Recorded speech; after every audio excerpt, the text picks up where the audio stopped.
And to make things even more complicated, now people take substances which cannot be detected in the urine. For example, and we see this happening more now, young kids, school students, vaping. So they become psychotic. Suddenly they're in school and they're delusional or violent or whatever. And you take them to the hospital. The doctor's first thing they do is test your urine, but urine is clear. So then the doctor says, okay, he's not on drugs, he's got schizophrenia. Let's start treating him with antipsychotics. Oh no. But actually he's not. He's got a drug problem. Thank you for coming on the podcast, Dr. Prem. Thank you. I really appreciate this. I know that a couple of your team reached out to us about your specialty in addiction. And I myself am an addict of many things in life, right? And I love conversation as well, right? And Andrew will know because he grew up with me. This guy cannot shut up. I too am an addict in a lot of different ways. Really? So Yeah. we're all victims of this charade we call life. Yeah. Okay, so let me identify the symptoms for you today, okay? Oh, sure. Let's go. Let's dive. Yeah. Maybe we start off with your how you got into addiction, Okay. right? And then later on we can dive into the other nitty-gritty stuff. So how did you get into this whole psychology of addiction? Did it start when you were in college or whatever? Okay.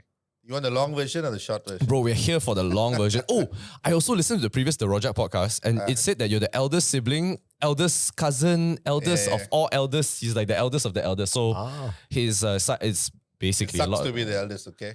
Oh, definitely. he would know. I empathize. I empathize. Yeah. But I can tell because there's a sense of responsibility. There's a sense of like, hey, you should set an example. So I know the sort of like pressures that come with being the elder sibling. So I think you kind of mentioned that, but let's talk about it here too, if you don't mind. Sure, Yeah. no problem. Happy to. Yeah. Okay, all right. So anyway, thank you for having me. Pleasure. John, Andrew. I was looking forward to this as well. To answer your first question, how I got into this field. Well, to start off with, it was not an ambition of mine. Yeah. It was not like when I was a kid, I was saying like, I want to grow up and be a psychologist treating addicts, okay, though. But it happened, okay, along the way. Something about love notes. Like you used to write love notes for guys. Oh my God, you heard all that? Yeah, 100%, dude. I was so fascinated. So this guy used to write love notes, right, for other guys to send to girls, and they're like, bro, this guy is he's a wordsmith. You still write? Yeah, I do. Later I text you, brother. Later I text you. So I like poetry, so I do see. that. I'm a bit artistry. I like to collect art. I do stuff like that. It excites me. Okay, so how I got into this? Well, like you were saying, like I'm the eldest in a Indian family, right? Okay. Eldest in the Indian family is like you die, like everything is because of you. Anything goes wrong is your fault. I can empathize. And, my parents were teachers. Oh my God. Exactly, there you go. That's icing on the cake, man. Ayo, expectations all time high lah. So if you get 99 out of 100, it's fail, 100%. Yes, what happened to the one? You saw like my mom already. I know, bro. So The trauma lives. If you get 100 over 100, guess what's the answer? Response. Oh. You make sure you get 100 for every exam, okay? If not, you die, That's the kind of... I mean, it has pros and cons, but we grew up in a very academic, no friends, no games, no sports. Yeah, you have to study, right? You have to pick your books and finish your homework. It was good all the while because I at that time, I could, meet the expectations until you were 12, 13. First in school, second in class. Wow, right? damn. So when you go to secondary, the competition is a bit higher. Yeah. 14, 15, no more first, second already, third, fourth already, right? It's still impressive though, I have to say. But that expectation of needing to be the best in what you do, that is the mentality that seeped into the head. So I need to be good in everything I do, right? So when you go into 16, 17 years old, in fact, now when I think back, I realize accidentally I was thrown into the last class, okay? I was no more in the first class. You were thrown in the last class on purpose from the school, is it? I think it was a mistake when they allocated classes. Oh, okay. Okay. I think so. So when I went to the last class or the second last class, I can't remember, then I was like, hey, these guys are not that smart after all. Easy to be the top one. Right? So Fair enough. yeah, so it's like, and I had to be the top, was it? Yeah. They come to me in maths questions and say, hey, Machan, this one I can answer, can help me, I'll do. Wow, you're so smart, are you? That's the response. Yeah. Like, okay, what? So I'm meeting my requirements, write poetry for them, do stuff for them, and then be naughty with them. So I used to get all the attention that I thought was important for me. Wow, it's validation, lah, right? It's validation, Definitely. yes. Yeah. So that was good. And then, at that age, you want to experiment with stuff, you want to do the wrong things, naughty things, alcohol, drugs, and all that. So I started dabbling with alcohol at 17, 18. And I come with the rich genetic predisposed. Yes. Okay, guys, I'm Indian, guys. Yes. Okay, It's so facts. I Enough said. yeah, definitely. Definitely. I know all my friends are Indians and I am the first one to pass out. Lah. So Always one. I'm a weak fucker. Lah. But okay.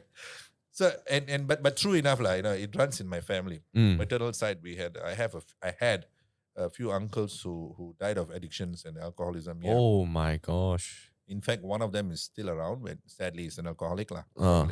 So, and now we know through science and research that addiction is genetically predisposed as well. There's a possibility. Oh, okay. 30 to 50%. That's super high. Yeah. Well, That's- it's like diabetes as well, or cancer. Right. It's very similar. And we know today that addiction is a disease, you see. Mm. So that helps us because now it's a disease, you can treat it accordingly. Oh, I mean, as long as you know, right, then at least you know how to counter in some way. Do you mind moving the mic nearer to you if you Sure. don't? You can move the mic towards you. Yeah. Okay. Yeah. So as that expectations of needing to be good at whatever you do, so you can be good at being naughty as well. You can be good at being bad as well. Yeah. So that went on 17, 18, 19. Then as life went on, and friends caught up with their careers and studies and life, I got left out lah. I couldn't fulfill my studies. I couldn't finish uni. Wow. Yeah, I couldn't focus. I had ADHD, which is probably something you have as well. Oh, absolutely. I Yeah, live with that. Yeah. You can see that. Yeah, man. But in some ways, I love it because I feel like I get to enjoy multiple things. True. It's like No, it's true. it's like a visceral excitement when It is. Yeah, You get yeah, a high out of you multitask, you see. Yeah. But people with ADHD have a high correlation to being addicted as well. Yeah. I know. Ah. Yeah. They tend to, or rather we tend to use substances to numb ourselves, Whoa, to man. focus, function. see. And there's a high correlation with ADHD and alcohol, cannabis, smoking, because it kind of helps you to calm down and focus a bit. Ease. Oh, Definitely. But that's not the right medication. lah. It's There not. are- It's just a temporary. It's temporary. Yeah. So imagine you have ADHD, you start using alcohol, right? It helps you to focus. Then you're already predisposed to being addicted because genetically, you come with a rich background. Yeah. So it's Rich background. it's a double whammy, lah. It's a Yeah. perfect Oh, recipe for man. disaster. So as life went on, I got more involved in all this. I couldn't study, blah blah blah. Friends left, family left. I ran away from home. You ran away from home. Oh yeah. You did mention it Yeah. on your own accord. My own.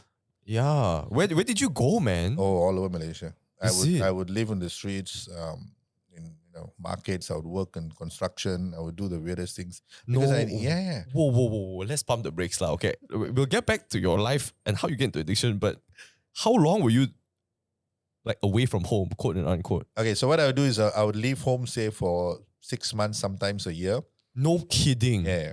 Because it was too embarrassing to be around the family. I see. Again, going back to being the eldest, expectations. I had 3 other siblings. Those fellas had a life. They have to go to school, And my parents, after a while, they didn't have a choice. They tried everything to get me well, but they couldn't because they didn't know they were dealing with the disease. They thought this was a behavioral thing, and they thought, somehow or other, pray lah to all the temples, break 1,000 coconuts, travel around India. And my mom literally did that. She did all the temple trips and all that, which is good, Yeah. fine. But then the disease was never treated. Yeah. As long as the disease is not treated, this is not you're not gonna recover. Oh my gosh. Yeah. 6 months to a year though. Yeah, then I'll come back. I'd fall sick. I had cirrhosis of the liver. Oh my something would God. happen. Or I'd meet into an accident. Then I'll run home. I'll recuperate for a couple of weeks, sometimes a couple of months. Then I'll leave home again. No Yeah. way, man. That is wild. Yeah, it was. So you'd sleep on the streets occasionally. I have. No money. I see. And I would get up in the morning with shakes like that, right? So I had to drink, and I needed money to drink alcohol. So Yeah. I do some odd job, anything that comes, 20, 30 bucks just to buy alcohol, have a meal if I can, get an odd job somewhere, make some friends, stay there for a couple of weeks, couple of months. Got you. Wow. It was tough. How long was this entire duration, lah? Well, I think looking back, the worst times of my life maybe would have been about 3-4 years, the last 3-4 years. Yeah. 3 to 4 years of Yeah. this, Yeah. You must have seen so much shit, man. Oh, I can tell you some scary things. maybe not to talk about it on air, lah, but Why not? Cannot. no. I mean, I've gotten into the worst troubles, like, like living with the wrong gangster families, Yep. doing the wrong things because I was reasonably brainy, you see, so they needed me to do things for them, and I didn't know because they'd buy me some alcohol and give me lah. Wow. So That I- is. Yeah, And you were in your early 20s at that point, is it? mid-20s. Mid 20s. Okay. Wow. Mid-20s. So because I got, I lost all my friends, right? Those fellows Yep. working already, right? Mm. Went back to school already. I mean, was married already probably by then. Yeah. And didn't want to associate themselves with me. Yeah. So I could only mix with people who needed me for whatever reason, elder fellows, old fellows. Yeah. So I got some acknowledgement there. So I moved into that kind of crowd lah. Wow. Oh my lord. I tell you, your parents must have been so stressed. Oh yeah. Mom and went around looking for me. My sister especially, she's the angel in my life. She would find me somehow, somewhere in some street in Malaysia. She'll pick me up, bring me back home, and she'll say, "You know what, Anna? It's okay if you need to drink. I'll give you the money. You just stay home. Don't go. Okay? If you fall ill, don't worry. We'll take you to the hospital. Just stay home. Don't go anywhere." Wow. Yeah. Dude, that's angel. She is. Oh, that She is still is. accurate description. Wow, man. What was the turning point where you went like, I can't do this anymore? Okay. Now, if you hear people with who had suffered with addictions, some of them would tell you, "Look, I couldn't take it anymore. I wanted to quit. I wanted to stop. So I went and sought help lah." Oh, okay. This is what some would tell you. But some, like including myself, would say, "I never wanted to stop. I never thought I could stop. Mm. At some point, I accepted that this is going to be life. And I thought, okay lah, I have to live like this lah. So either I'm going to die in the streets, okay, I'm going to get knocked down, Mm. or I would fall down somewhere in the drain." I remember having these thoughts. And I break my head and I'll die lah, But there's no way I will ever stop Mm. because I thought I couldn't. Yeah, because it's like air. Yeah. You need to breathe air. Yeah, very good description because you need it to function. Yeah. Morning, get up, hands shaking, and my body will be like, I will bleed. I used to bleed because I had cirrhosis of the liver. So I'm bleeding through my nose. I'll be having diarrhea, horrible with bleeding. But the moment I drink the alcohol, everything will stop. No. Yeah. Wow. That's how far. Yeah, it was bad. Alcohol can damage the organs. Okay. Drugs damage the brain.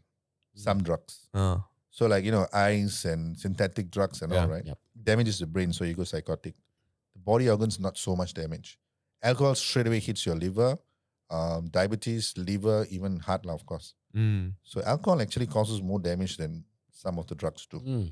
And the funny thing is, like, you can buy it off the shelf, or the counter. Exactly. It's crazy. It's legal. Yeah, it's mad. So asking an alcoholic to recover and get into a decent life can be tough lah. It's, bro, the moment you go kopitiam, it's Carlsberg Yeah, everywhere. Some more. What the exactly. fuck? How are you going to avoid that shit, man? Oh my God. Exactly. And then they hire the hottest girls. Yeah, that That doesn't help at all. That doesn't help. at all. Yeah. What kind of volume of alcohol are we talking about here? So I'm trying to visualize your experience during your mid 20s. Oh, okay. Are we talking hard liquor, bottles kapak, of bro. whiskey?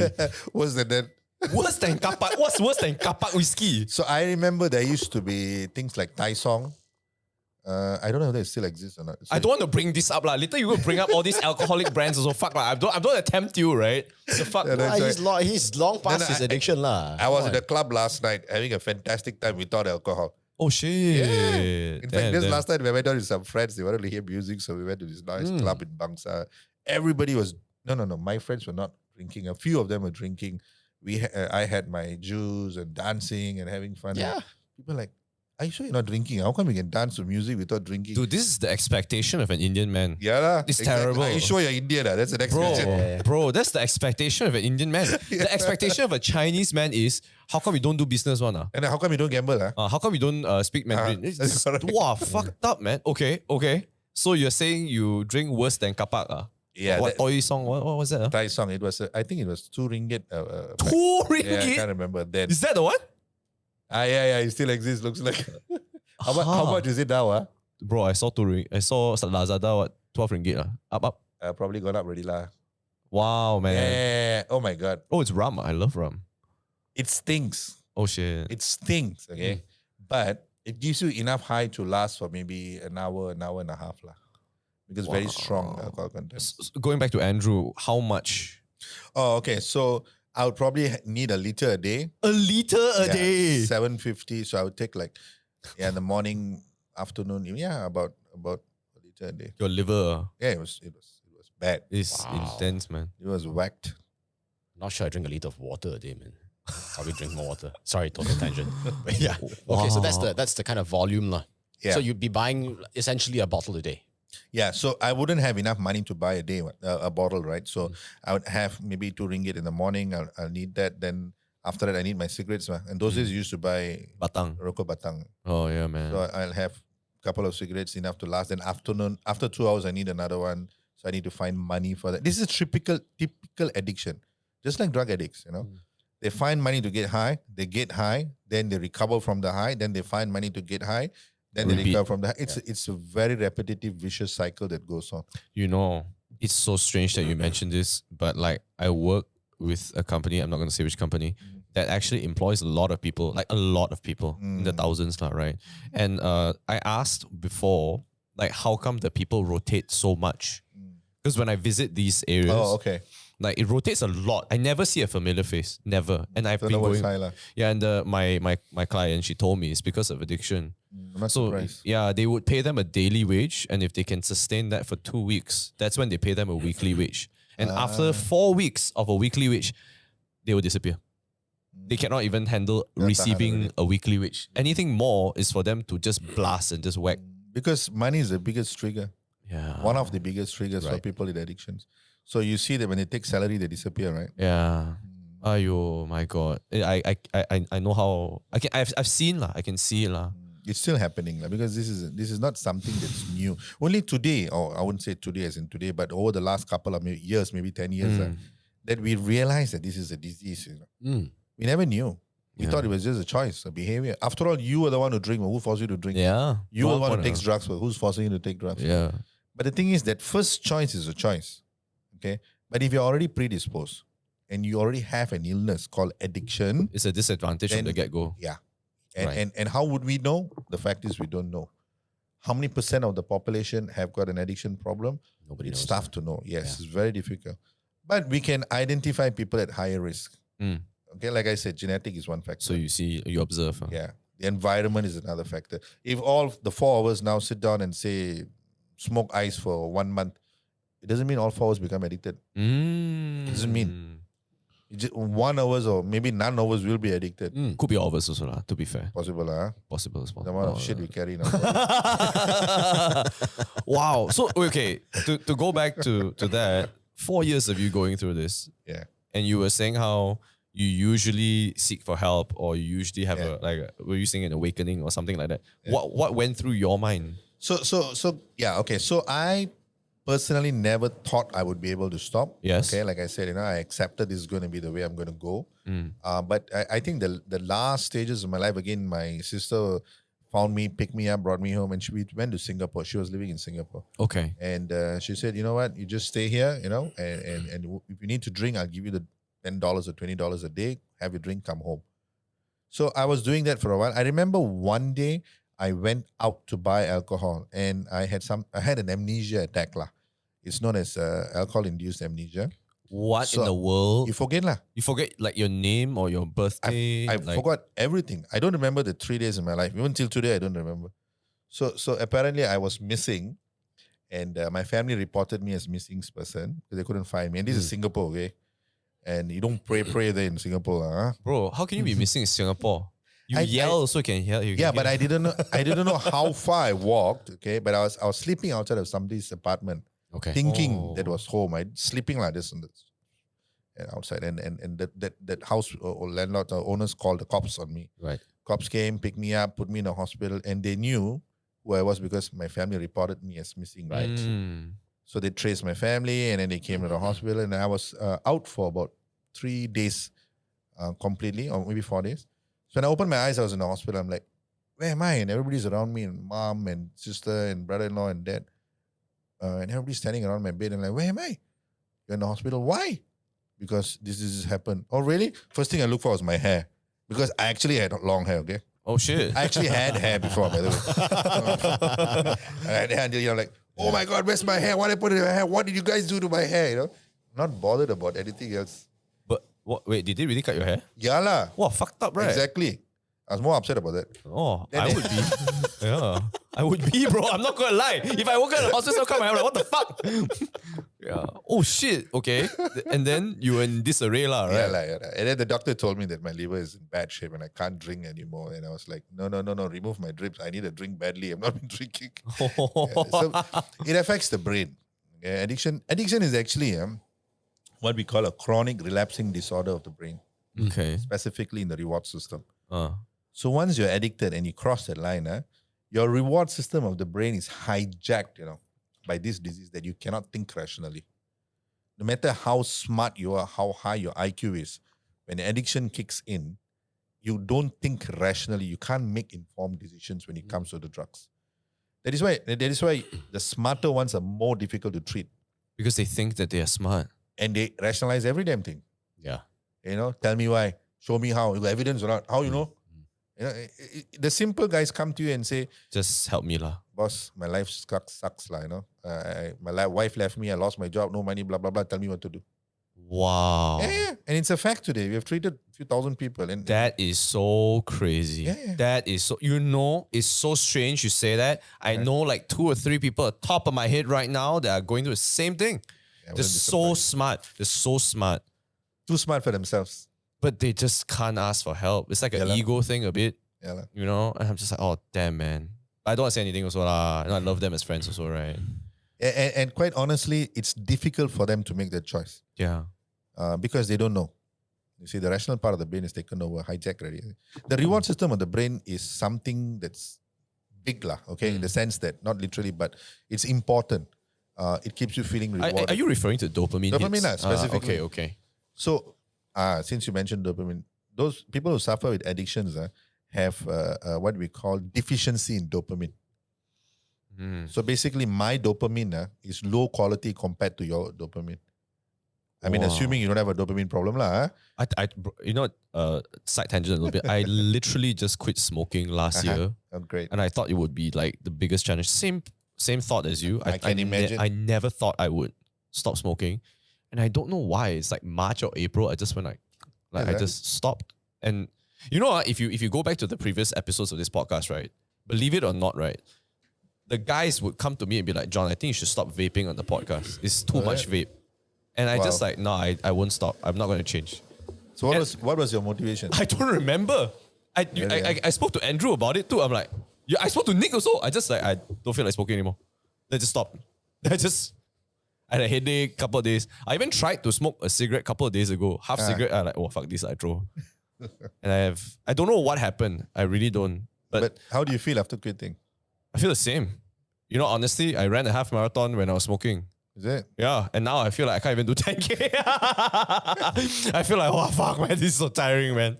Yeah, it's different, lah. It's different. I can't explain it. But to go back to your story, right? The dopamine. What do you mean by higher and lower quality? Okay. Okay, let's put it this way. So people with deficiency in dopamine, simple things don't give them that high. Okay, for example, as I was a kid and I remember this, my friends go play soccer, go play hockey, basketball. They're happy, they're high. For me, it's not enough. I need to do something more. And plus with the ADHD, cannot keep quiet, constantly wanting to do things. So they play soccer, I will play soccer and hockey. They play hockey and soccer, I'll play hockey, basketball. Still not enough, must go watch a movie. Do you think it stems from validation? Yes, but it's also organic. Because the moment you take drugs or alcohol, it stimulates your dopamine instantaneously. And you don't even need to play all the different Exactly. sports. Oh, it's a shortcut. Yes. So that's why you look at celebrities and the singers who go up on stage. They pop pills and they do this stuff because it gives them that kick immediately and also gives them an energy, right? But out of say 10 fellows who do that, 1 fella may need it after a while, because you're constantly doing these highs, lows. Right. When you're low, you take drugs so you get high. When you're high, you become low again. When the low hits you, you take drugs so that you get high. So you're doing this. Now, when you're constantly doing this to the natural neurochemicals in your brain and your body, what you think is going to happen? You cut out your organic system, right? And it's so dependent already. Yes. Because it's the norm. And you need it to function, you see, after a while. Mm. So then comes the next question. Depending on what drugs you abuse, the damage is a result of that. Like I said, alcohol means body organs lah. Yep. After a while, the brain lah, and depression lah. Eyes, psychotic. They become psychotic Brain. very fast. Brain is damaged. They start to hallucinate. Wow. They become paranoid. Someone watching me. People following me. Dude, you know, I know 2 friends that also not did surprised. a bit of things like a bit of hard drugs. The first thing they think is paranoia. Paranoia lah. That's the first thing. Yeah. Yeah, it's like everybody's a cop, the type of Yeah, thing. correct. Yeah. Someone's outside the door. Somebody's following me. My phone is bugged. Someone. Yeah. Dude, that's My crazy. laptop is That's bugged. exactly what my friend said also. I'm like, oh, I think my phone is bugged. I'm like, bro, you mad like you? But they can convince you, because they are so convinced that it's real. We've had people who believe that Steve Jobs is actually transferring money to him.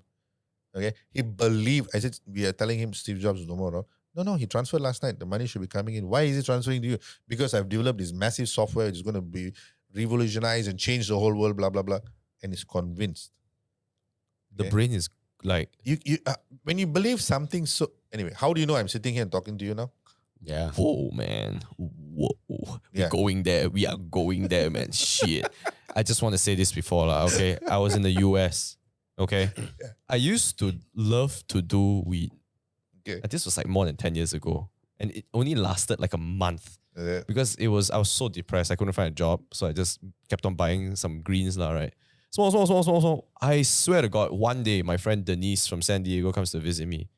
That day I thought, okay lah, I'm going to smoke up. I'm going to chill, play FIFA.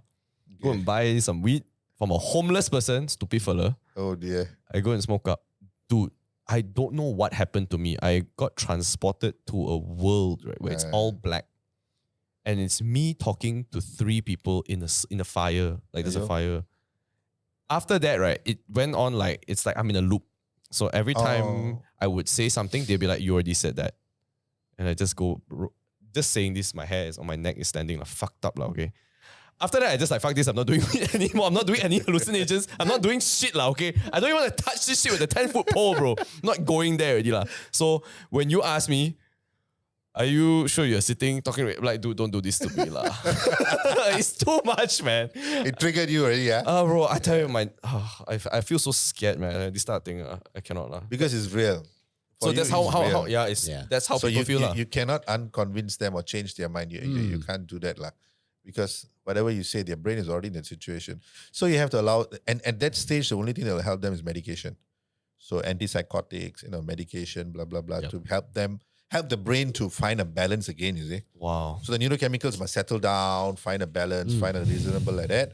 Then when they come to a phase where they can be logical or rational, then you start therapy with them, intensive therapy.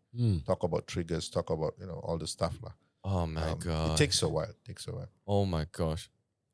Wait, our story still is not concluded on how you moved from that 4-year runaway thing though. But this podcast is naturally like that. People who are tuning in are just like, what the fuck, that type of thing. But what was your turning point? Okay. So like I said, Singapore, right? You were yes, saying. Singapore, the hospital bed lah. So when I woke up, the doctor is like, a young guy, I actually remember, I don't remember his name. And he's like, you're going to die. What do you mean I'm going to die? Arrogant, ma. Still sometimes. My wife will tell you that. All of us. It's a male thing. Okay. And then he's like, I was on drips. I said, remove the drip. I want to go back. I need a drink. And then the doctor said, you may have a problem, lah. What's my problem? Addiction. Oh, really? Oh, okay, lah, whatever, lah. Then he goes, there's a very good psychiatrist who specializes in addictions in Singapore now. And why did you go see him and have a chat with him? Right? And I said, then my mom looks at me, okay, lah, just go, lah, let's go see him, lah. So I said, okay, lah, we'll go. And I think after 3 or 4 days, I went to see him, went to the doctor and saw him. It's in another hospital. It's called the Institute of Mental Health. What a name, huh? Okay. And I went to see him and sat down with him. And I still remember, and I talk about this quite often, what he told me. He said, you know what? You've got an illness. I'm like, huh? No, what? I'm just an alcoholic, what? Yeah, there you go. Addiction is a disease. And I'm, oh, really? No one told me that, man.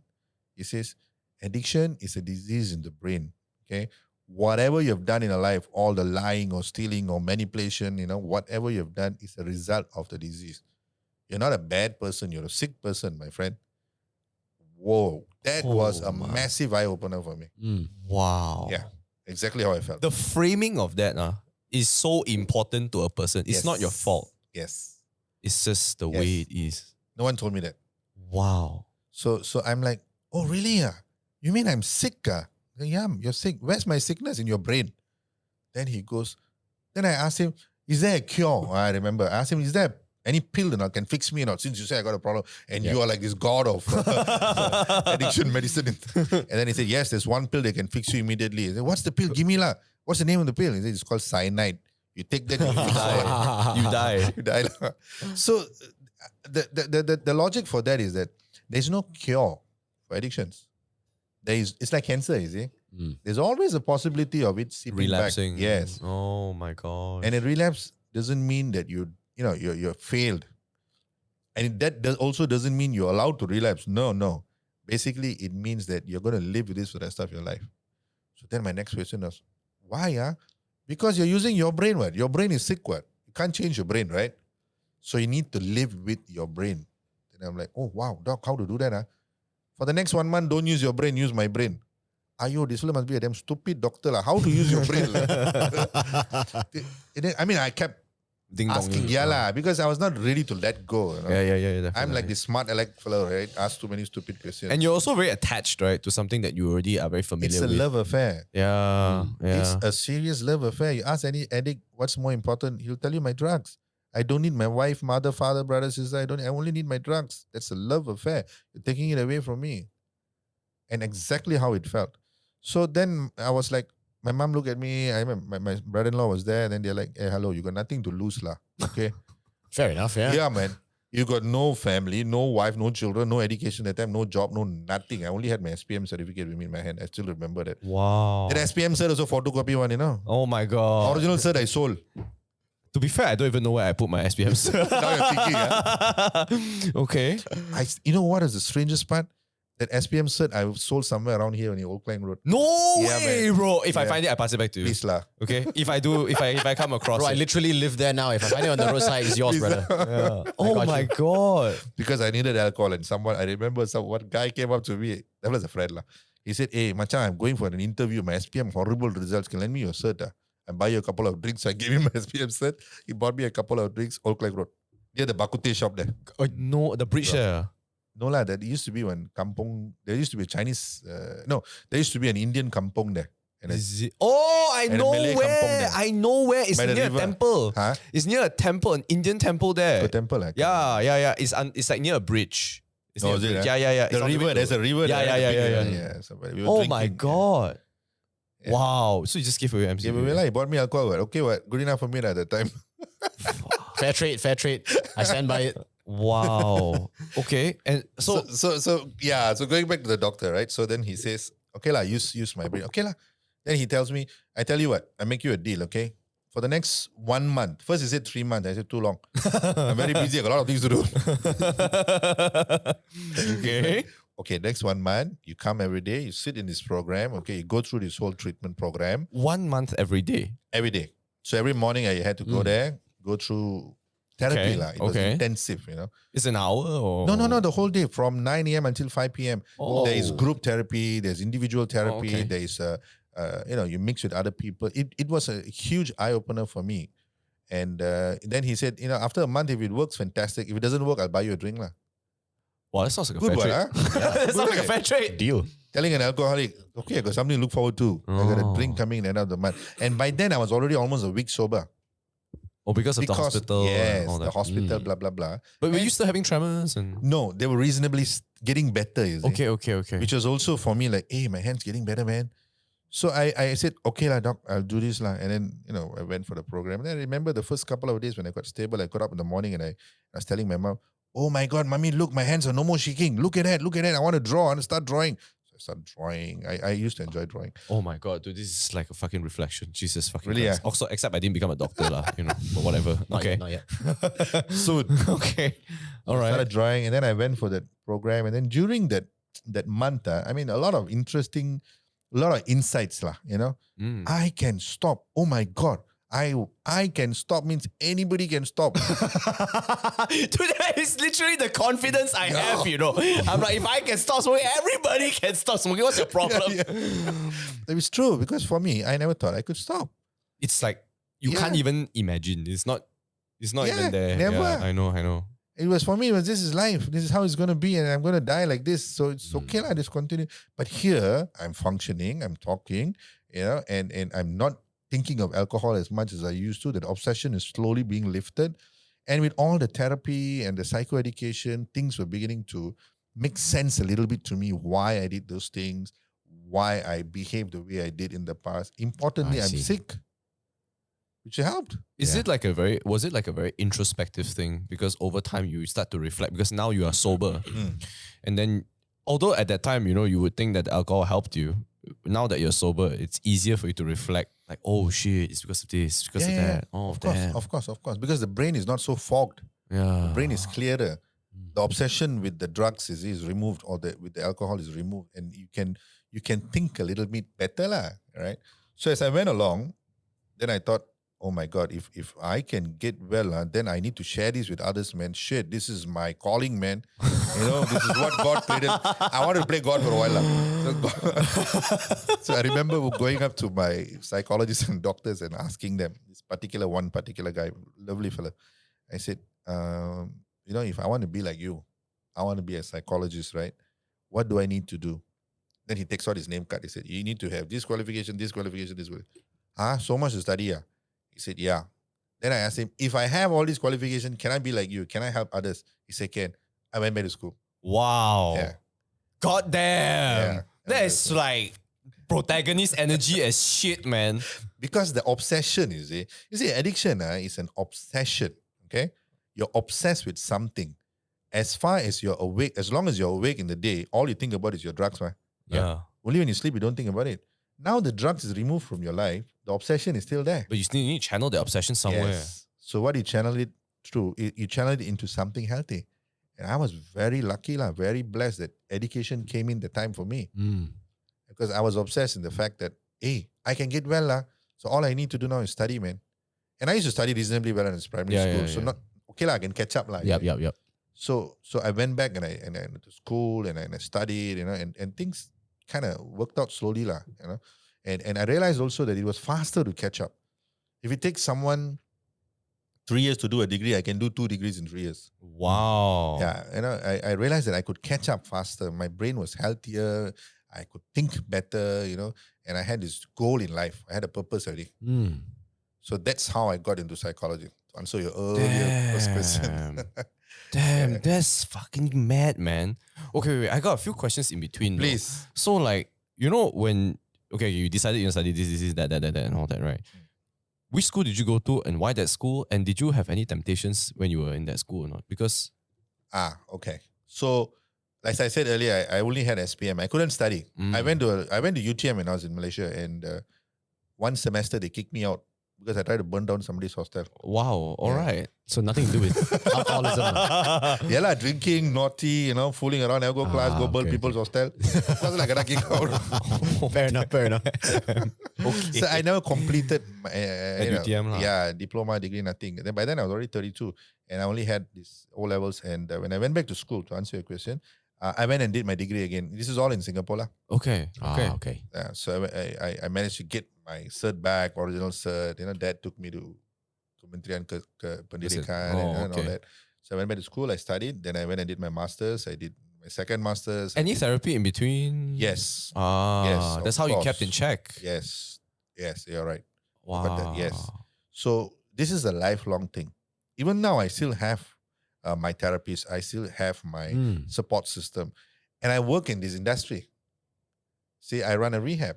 Yeah. We Solace is where I work, and we treat people in addictions, and we constantly every day see people with addictions. So that helps us. Yeah. You need to regulate lah. I think after a while, you meet a lot of people like that. It reminds me of myself. Yeah. So I talk to someone else who's in recovery. It reminds me how easy it is to slip up. How easy it is to pick a drink. And once you start, that vicious cycle kicks in. It's difficult to come out of it. I'm blessed in the sense that the job I do, the work I do, keeps me in check. but not everybody has that opportunity.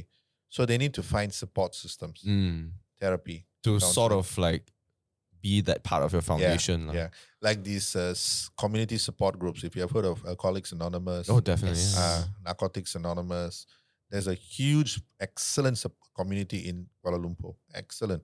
Almost every day there are meetings. That is Wow. Wow. amazing. They have community support groups. You need to hook us up with someone to speak to. I swear I would love to talk to them about this type of shit. It's so interesting. to me.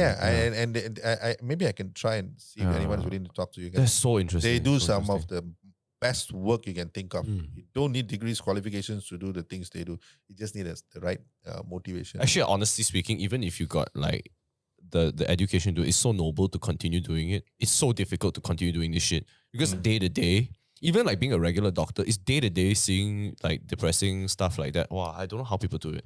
It takes a mental load on you, you know. It does. So that's why we all need therapy ourselves. Yeah. We all have our own supervisors and we constantly check in. It will affect your life, your family life as well. Yeah, because you go back home and then you bring a lot of that baggage back, man. You do. Yeah. You do. Okay, so when you're studying as well, I am very, very sure that when you come out of, especially like a life like yours, like 4 years of like, I don't know, like, it's a new level of backpacking, lah, right? Okay. It's a new level of backpacking, you know. 4 years of that. I'm very sure, especially people in Singapore, no offense, Singaporeans, already I mean offense, they have some form of judgment, right? Because I think Yes, you're right. going into class, even if you perform, they're going to be like, oh, why are you older and you come and study now? Yeah. And then they have silent judgment or at least like eyes, right? Or gossip. And I'm sure that Thank you. and I'm sure that kind of like disheartens you, lah, right? It does. Yeah. It did. How did you is it a therapy that helped? Definitely therapy helped a lot. Lah.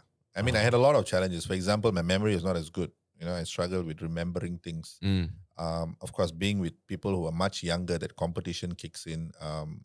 Being the older fellow in the group, a lot of challenges. Yeah. And then that's when I decided to get married. But you know, if the woman was the right woman and she supports you, I tell you, it's a catalyst, lah. Yes. It does help you. It does help you. It did. I must say, my wife is amazing. You know. You met her in Singapore, or? That's the question you should ask me. Where? Yeah, I met her in Singapore. Ask me where. I don't know. This is a dangerous question. Bar. Almost, not really. Club, No lah, we met at the same group lah, the program that we went into treatment for. I see. The inverse of my answer in a way. Oh, wow. Which is something you don't do. Okay, you never get into a relationship with people in the program. Yeah, because two addicts are going to amplify each other. Exactly. Have you Yes. seen the TV series Breaking Bad? Yeah, of course. Yeah, that's it lah. Enough said lah. Jesse and what's the girl's name? I don't Yeah. know, but she's hot. I don't know. I forgot her name. Oh my gosh. Yeah, so this is something we did, which we broke the rules, which is wrong. Would you do it? Would I go back and do it again? Well, it kind of worked out okay for me, so maybe I would. But most relationships I see, people who are in recovery, who get into a relationship, it doesn't end up good. It just doesn't. Exactly like what you said, Andrew, because they trigger each other. Yes. And when one slips up, it's so Then easy. the other. Yeah. Correct.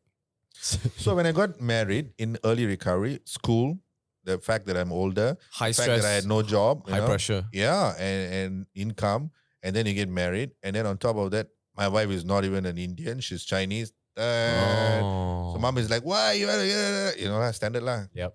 And then wait, let me make it even worse. It gets even more complicated. Okay, so she's Chinese, and then she's also in the recovery with me. Right. Right. I don't have a job. She's the one working, but you know, she was working in Singapore, so she supported me for the SGD, first. okay lah. Okay lah. Wow, the real MVP lah, this woman. Yeah, man. Supported you some more. Yeah lah. So now I have to do it lah in return. Yeah lah. So she's Gotta pay back lah, no choice. correct. Yeah. Except yours is for life lah. Hers is for Oh, damn, man. Is she from Singapore? Or is Yeah. she? No. She originally was from Perak, Ah, but together then she went to Singapore to work when she was very young lah. So I see. she became a Singaporean after that. Oh, wow. But now that you're married, are you like based in Malaysia now? Or Yes. I am here. I'm back home. So I'm a Singapore PR, but I'm also a Malaysian. So I see. I never wanted to give up. I love my country, so I want. Yeah. I love my country. Respect. Yeah. Wow. Okay, so you graduate, and then after that, What happens? Okay, so I after I finished studying, then I went to work in the same industry, and I worked for the same doctor who treated me. Which is good. I think in a way they keep you in check lah. Yes, Yeah, I yeah, agree. I yeah. agree. So I worked with him for a couple of years, and then I said, you know what, I need to do this for a living lah. So I want to start something where we can treat people just as how I got treated. Right. I tried to do it in Singapore. The regulations were too difficult lah. Yep. You know? Standard. Yeah. Singapore standard, Correct. man. That's why a lot of people move back here after they earn that money and they Exactly. make a business here. Yeah. Oh shit. Okay. Then I worked in Thailand as a consultant. Wow. Wait, Yeah. what? Yeah, in rehabs. At that time, Thailand rehabs were popular. Oh, okay. What Yeah. year was this? Just so that I have a timeline. 2005, Okay. 6, 7, around So it there. was at that period where Thailand was like really top of the Yes. SEA. So region. Southeast Asia, in Southeast Asia, Thailand had rehabs and people were coming there from around the world to be Is treated. the addiction there also something that's very prevalent over there? Yes, addiction is a big issue even till today. I mean, to be very honest, addiction is an issue every country. It's global, man. Yes. But I always wonder what the Thais are addicted to. Like, you know, Malaysians, right? I mean, I don't want to shit on like, okay, so I'm just going to acknowledge this lah. Majority of Malaysians are Muslim Malays. Yeah. And a lot of them are drug related. Yeah. And a lot of Chinese are gambling related. Yeah. Right? And Indians, I'm sorry to say, it's alcohol lah. Yeah. It's the standard stereotype. Yes. Right? Yeah. But I don't know what the Thais are addicted to. So that's why I was like, what are they possibly addicted to? Is it drugs also? Yeah. Because you imagine Thailand is in the in the Golden Triangle. Oh, yeah. All the good stuff comes there. It's literally from there. Man. Cannabis, opioids. Oh, man. True. So they can just throw stuff across the border. So they have all the kind of stuff. But I'm talking about, when I said I worked there, I'm talking not about the rehabs in Thailand, but these were rehabs built by Americans, the British, the whites, who went very high-end posh, like the Bollywood rehabs, you're paying about 50, 60,000 a month to be treated. Whoa, bro, that one, I'm not going for rehab. I want to come up with a six-pack, bro. That one, I go there for rehab and I come up with a six-pack. Yeah, bro. that's part of the treatment program also. Oh, damn. Man. So you were based in Thailand for a few years. I used to go there and work there as a consultant. Okay. By then I had, I got some qualifications and accreditation. So I did training. I actually trained psychologists and counselors to become specialists in addictions. So I used to do a bit of that. Then I came back to Singapore and I said, okay, now I want to set up something on my own. And I think it's about time that we do it lah. So I tried to set it up in Singapore. It couldn't because of our Regulations. red tape. Yeah, it was too much. So I said, let's go home.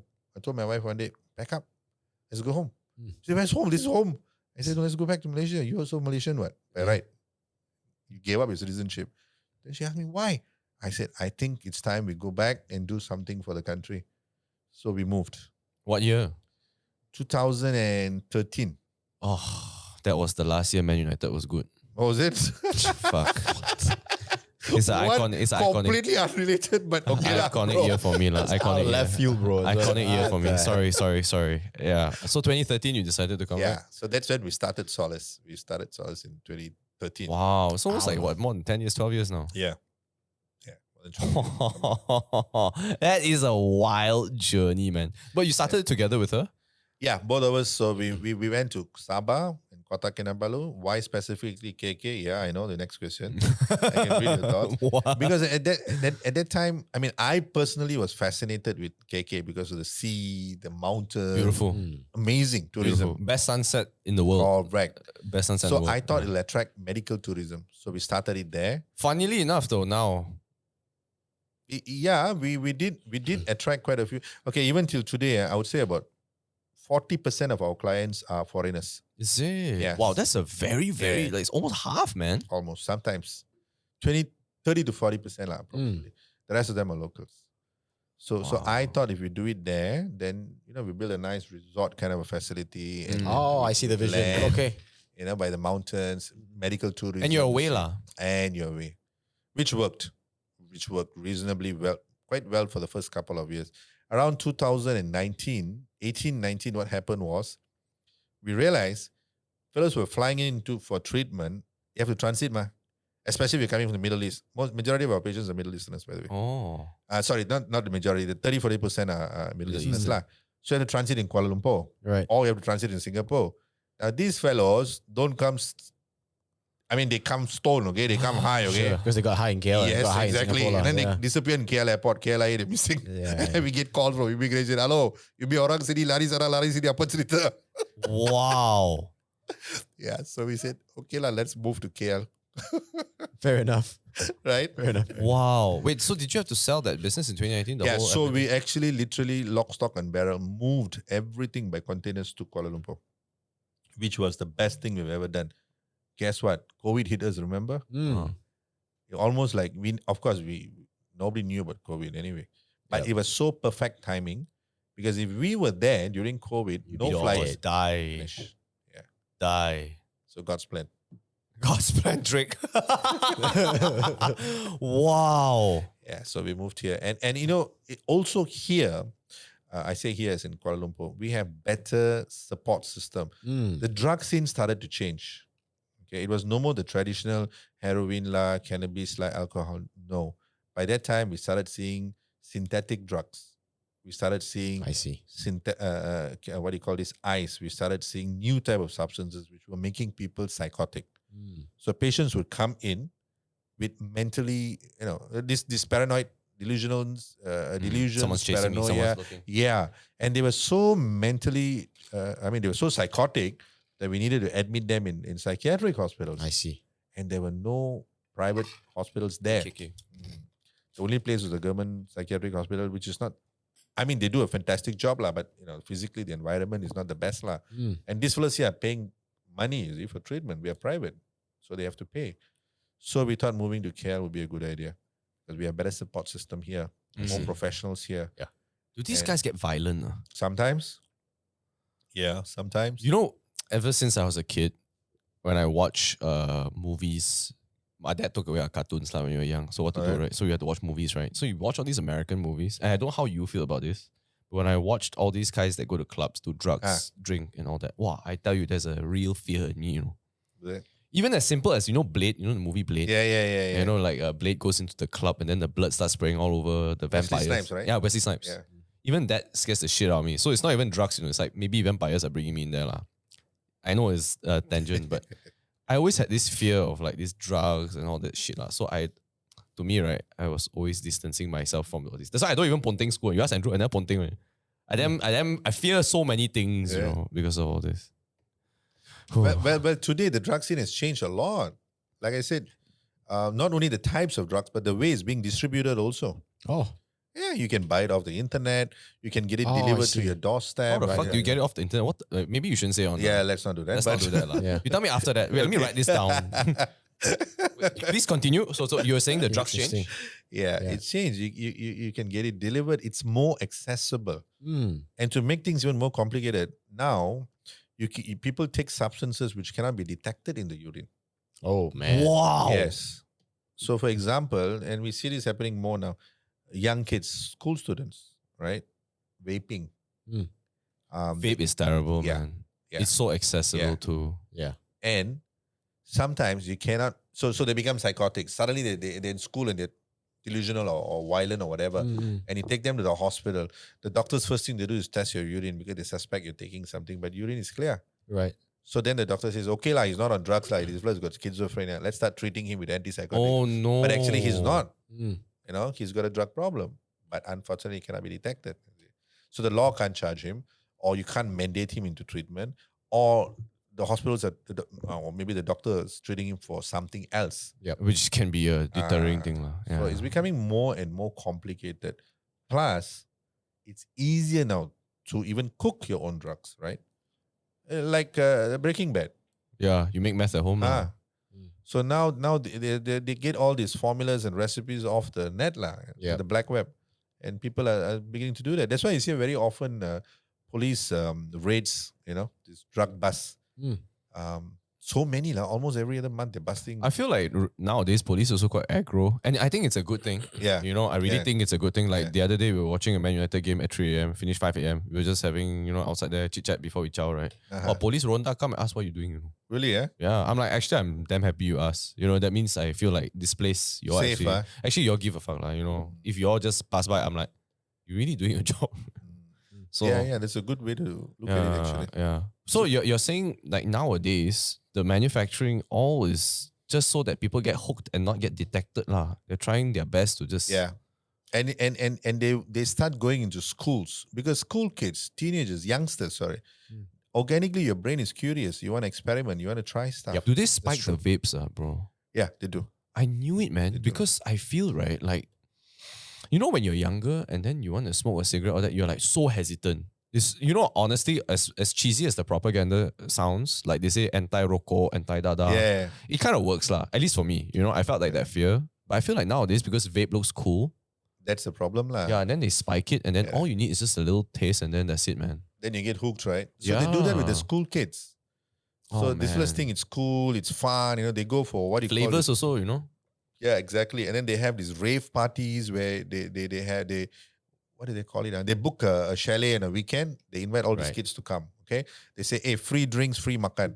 So youngsters excited, they go, they stay there. Then during those parties, they start distributing stuff. No, Yeah. my God. And then the second week, they do it again in another spot, another house. By the third week, the kid goes and says, hey, tu shock lah tu, mana boleh dapat lagi ya? You know? Oh, So then the pusher knows already lah, this fellow is addicted. I see. So they start selling it to them. wow, that is Yeah, it's not something new actually. damn. And why kids is because, like I said, like, they're curious, easier to get them excited. Now, Correct. once they are hooked, okay, and they become addicted, they got no money to buy, right? So what do? Still. Steal. Okay, manipulate, steal. After that, they cannot function, ready to drop out of school, right? Now, where to steal from? How? What to do? Oh man, they rob or whatever lah. They So turn the to crime pushers lah. use them to push. Wow. That's the next level, lah. But you don't push your own product, right? That's what they always say. No. Then- Push and you get a cut lah. Exactly. You get a cut in terms of drugs. Exactly. Oh, then you don't get money. You just get Yeah. the. Oh my God. So now the child just deteriorates. Brain also damaged. Education gone. Everything gone already. And then after a while, the family, poor family people, what can they do? I mean, I know what my family went through with me.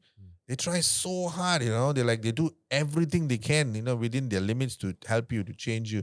But after a while, you know, when they realize I've got 3 more kids to take care of, there'll come a point where they need to let you go already. Yeah. No choice. No choice. No Ah. choice. Your Correct. parents must have loved you so much, lah. Yeah, man. Dude. I don't think my course. parents would have done that for me, lah. I think mom and dad would have been like, John's gone away, lah. He's No, fucked like, away, lah. same for me lah. I don't think it's an elder sibling thing lah. I think they- Yeah, I think it's just my They parents, would have lah. cut ties a lot earlier than 4 years lah, brother. Maybe it's cultural. Okay. Ah, Maybe it's also because wow. the upbringing, the cultural aspects plays a lot of difference. The Westerners are not so codependent. We live in a very what we call collectivistic. That's Yeah, right. yeah, That's right. yeah. Still kepo. My mother until today still will check on me. Yeah. I came back late last night. I tell you latest story just happened, right? I came back late last night lah. This morning, mommy is putting on a long face. Mom, are you okay? Yeah. Why, ma? You came back at 3 o'clock, you know. Mom, I'm 55, by the way. So? What difference does that make? Yeah, so? Oh, wow.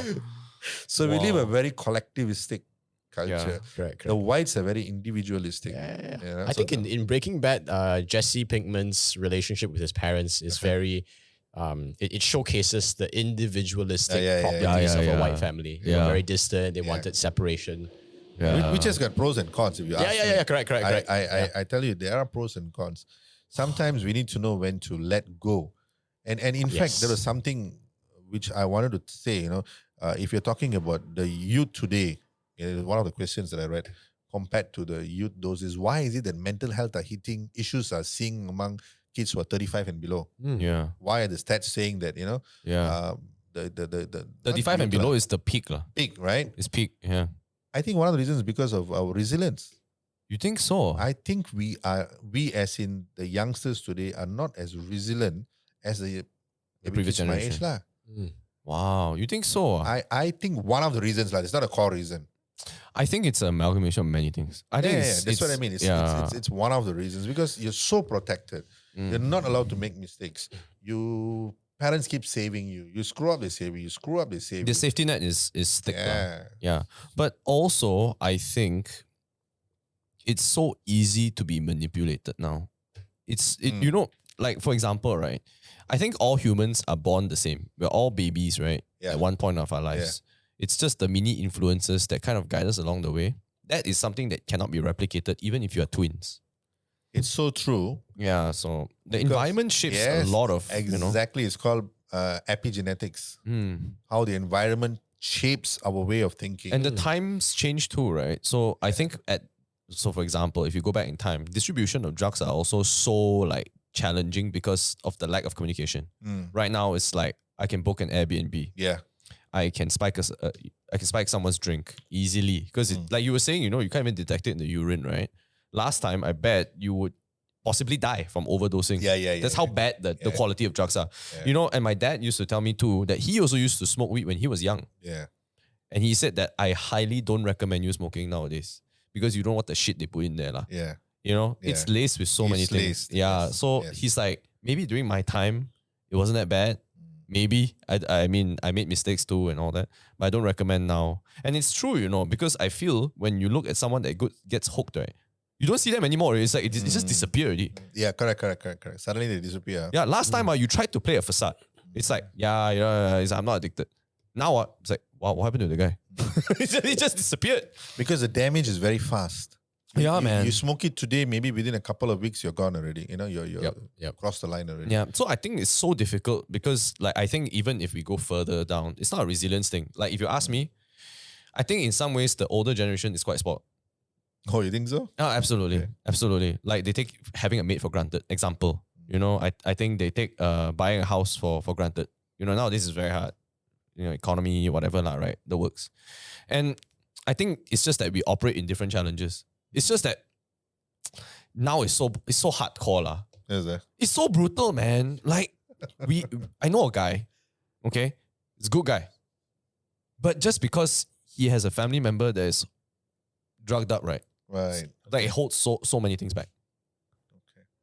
and he has to do so much. And I'm just like, it's not even your problem. It's like a family member thing, and he's trying so hard. Because again, maybe the collectivistic way of thinking. Yeah. Yeah. So it's That- tough, man. We call it codependency. So the fella is resilient, but clearly not his. Not the other family member. Yeah, it's hard, man. I think it's more a symptom of the under 35s being more susceptible to all of this. One component is distribution, which is generally more accessible. I think the other component is probably there is a higher degree of peer pressure at play relative to people in their maybe 60s or 70s back when they were sub 35. So there's peer pressure, there's just generally higher exposure with social media. So there's distribution, there's exposure. I'm also assuming, and you can validate me if I'm wrong, Sure. from a price perspective, it's probably cheaper. Oh, Oh, yeah, man. of course. Yeah. Because it's More synthetic. affordable. Yeah, it's synthetic. There is, and the fact that it's intentionally cooked and designed for it to not be detectable. Smart people are putting proper thought into this, right? These guys are thinking about the economics of this model. They are going to make it in a way in such that the prices will go down to make it more accessible for everyone, Yeah. right? So there's distribution, there's peer pressure, there's probably price at play. So I think there are a lot of these like sort of macro factors, and I think probably a more indirect factor is the fact that you have growing levels of inequality happening, Yes. which results in a more disproportionate number of people being poorer relative to cost of living, which then results in people not having their base level of Maslow hierarchy of needs being met, and they just result in turn desperate to- measures to sort of get by. So I think probably a lot of these components come into play. I'm willing to I'm inclined to actually agree with you on one component being lack of resilience. My view, especially those maybe sub 18 years old. One of the components. One of the components lah. I think just I agree with you. a ton of this Yeah. coming together, and that's the statistics you get lah. In fact, you just explained the whole biopsychosocial model, which I'll tell you. So we call it the biological, psychological, social, and spiritual model. Okay? Wow. There are 4 elements. Okay? Firstly, is biological. This is not a new theory. This is like decades old. In Malaysia, it's probably maybe 10 years old that we are applying it. Biological means you're genetically predisposed. Right. Okay? So because my father had therefore I'm at higher risk. 30 to 50%. It doesn't mean if I'm an addict, my son is going to be one. It doesn't mean that it puts him at higher risk. It also possibly skips a generation. Exactly. Yeah. So you can't blame your parents for everything. Yeah. I tried lah, but Yeah, I tried also. so there's a biological factor, okay? Then there's a psychological factor. Psychological factor, like you just said, Andrew, all the stresses. External factors. Yeah, or even things like depression, anxiety, living in that community. So many psychological factors that just sometimes puts you at a higher risk, right? Then there are social factors. Social factors, you're even talking about socioeconomic factors. Yeah. You know that they, in Malaysia, in fact, in many other countries as well, different population, different professions use different type of substances Wow. for certain reasons. Like if you look at the highest number of addiction cases here in Is it Malaysia, vets? huh? Is it veterinarians? Vets, the statistics are not that high because you don't have that many vets, Oh. but doctors, yes. Yeah, see, I knew it because they have access. Yeah, sadly. Okay. Fishermen, the fishing villages, the tepi laut, kampongs are the highest places where you find people abusing drugs. Specifically, stimulants. Why stimulants? They go to sea, ma. They need to stay in the sea fishing They for keep 3 days. awake. Yeah. So they overstimulate themselves. Oh my gosh. I think I read about this before. Yeah, and then- interesting. yeah, it is. In fact, we did some work in Malaysia, in one of the states, and we realized that specifically fishermen are using more stimulants to go out to sea and catch fish. So they stay in the sea for 3-4 days. Brain is super alert because using a ton load of this stuff. They come back, they crash lah. So when they crash, they sleep. When crashing during stimulants is you sleep normally. And then your brain tries to fix itself during this time. When the brain can't do that, they become psychotic. So you find a lot of people with psychosis hanging around there. What are some of the physical things that you can observe when a person is going through a psychosis, like a psychotic nature? Are they like tremoring? Are they like... Well, mostly it's not so much of physical, but it's more of psychological. Like we're talking about delusions. But do they... Okay, so example, I know some of them are like, I know the cops are like they're on the lookout stuff like that. But do they do any other things? Do they like fidget? Oh yeah, Do they, like I'm sure you guys have heard cases where people just jump out the window. what in the fuck? Oh, you're not, okay. No, first for me, man. Sorry. Yeah. Angelic. Oh visions. wait, I know one guy from college who did that. Really? Yeah, in SS15, he just jumped out of a window. I'm like, oh, Was crazy. he high on something? Probably lah. Yeah. Lah. So they see angels. They imagine. I've seen quite a few. For example, there was once there was this emergency in an oil rig. We do some work for offshore, Oh, and they called us lah, I see. And our other psychologists, doctors were not available. So it happened, I was around that time lah. They said, "Can you please come?" I said, "Okay lah, go lah." So they flew me to the oil rig and all that. And there was a psychotic outbreak in the rig. And I'm sitting there in the clinic, right? And then this guy comes and he says, he believes he's Sang Tua. Damn. Yeah, he's convinced he's Sang Tua. Shit. Damn. Yeah. How do you say no to that? You can't. Yeah. Play along lah. You just high five him and Yeah, say, so way they to go, man." thought he was, gila already lah, you know. Yeah. So, but the way he was presenting himself, he was talking to me in he's speaking in Malay lah, but in a very Hang Tua kind of a Malay. Which Like was, beta, baginda, yes, and tuan yes, and all that. exactly, Yeah. remember. Wow, shit. And then he's telling me Hang Jebat is here. And then so I said, okay, fine, talk to him. Then I told him, just go check his room, ransack his room, see if we can find any stuff or not. And true enough, there was lah. So, he was convinced that he's a different person. Some of the symptoms. Another one is God is calling me. Angel is calling me. I can see there. Can you see the angel flying? Look, he's calling me. Pop, jump out the window. Die lah. It has happened. Wow. Here also it has happened in Kuala Lumpur. Not uncommon at all. And they believe it. That is... I remember talking to this patient once, was sitting like this in front of me. He thought he had 3 or 4 people in him. He was convinced. Oh, like a bi, tri, Yeah lah, quadruple yeah lah. personality Personality disorder. disorder. Yeah, but it was substance induced. Later only we knew it was substance induced. So it's like, so how are you today, John? He's like, I'm fine. I am okay, I'm alright. But hold on. Hey, how are you? Doctor is asking. Then Whoa. oh, Michael says he's not well, but then I'm okay. And then after that, so where is Michael now? Michael is here, sitting here, but Michael doesn't want to talk to you. Can I talk to Michael, please? Please ask Michael to talk to me. And then, no, Michael is very angry with you today. Why is Michael angry with me today? No, because Michael says that you want me to leave, you want me to go away. So these kind of symptoms it's not uncommon also. Doctor, how do you go through this every day, man? This is like astounding. I feel right. If I had to go through this even twice in my life, like let's say I do it once, right? I'm like, it's okay lah. Life happens. Second time if I go to work second time, the second day it happened to me, I'm like, need to reconsider my fucking job options lah. This is so scary, dude. It's so scary. Yeah, man. it is. To be fair, I used to see patients, clients before. I used to do this quite often, but now because of my nature of my work, I miss my clinical work. I don't get to see clinicians. I don't see patients as much as I used to, and I miss it. You miss it, badly. Yeah. I miss I it. can empathize. I think it probably makes you feel like you're making a direct impact Exactly. to someone's life. Especially for someone like me, right, who's in Yeah. recovery. Exactly. So Uh, relatable. So it kind of helps me to keep myself in check. In a way, I feel okay lah. This could have happened to me. This could have been me. There's so many times in my life personally when I have also been delusional. I can't remember what exactly, but there was one specific time I remember, maybe 20 years, 30 years ago, when I imagined this whole circus walking into the house.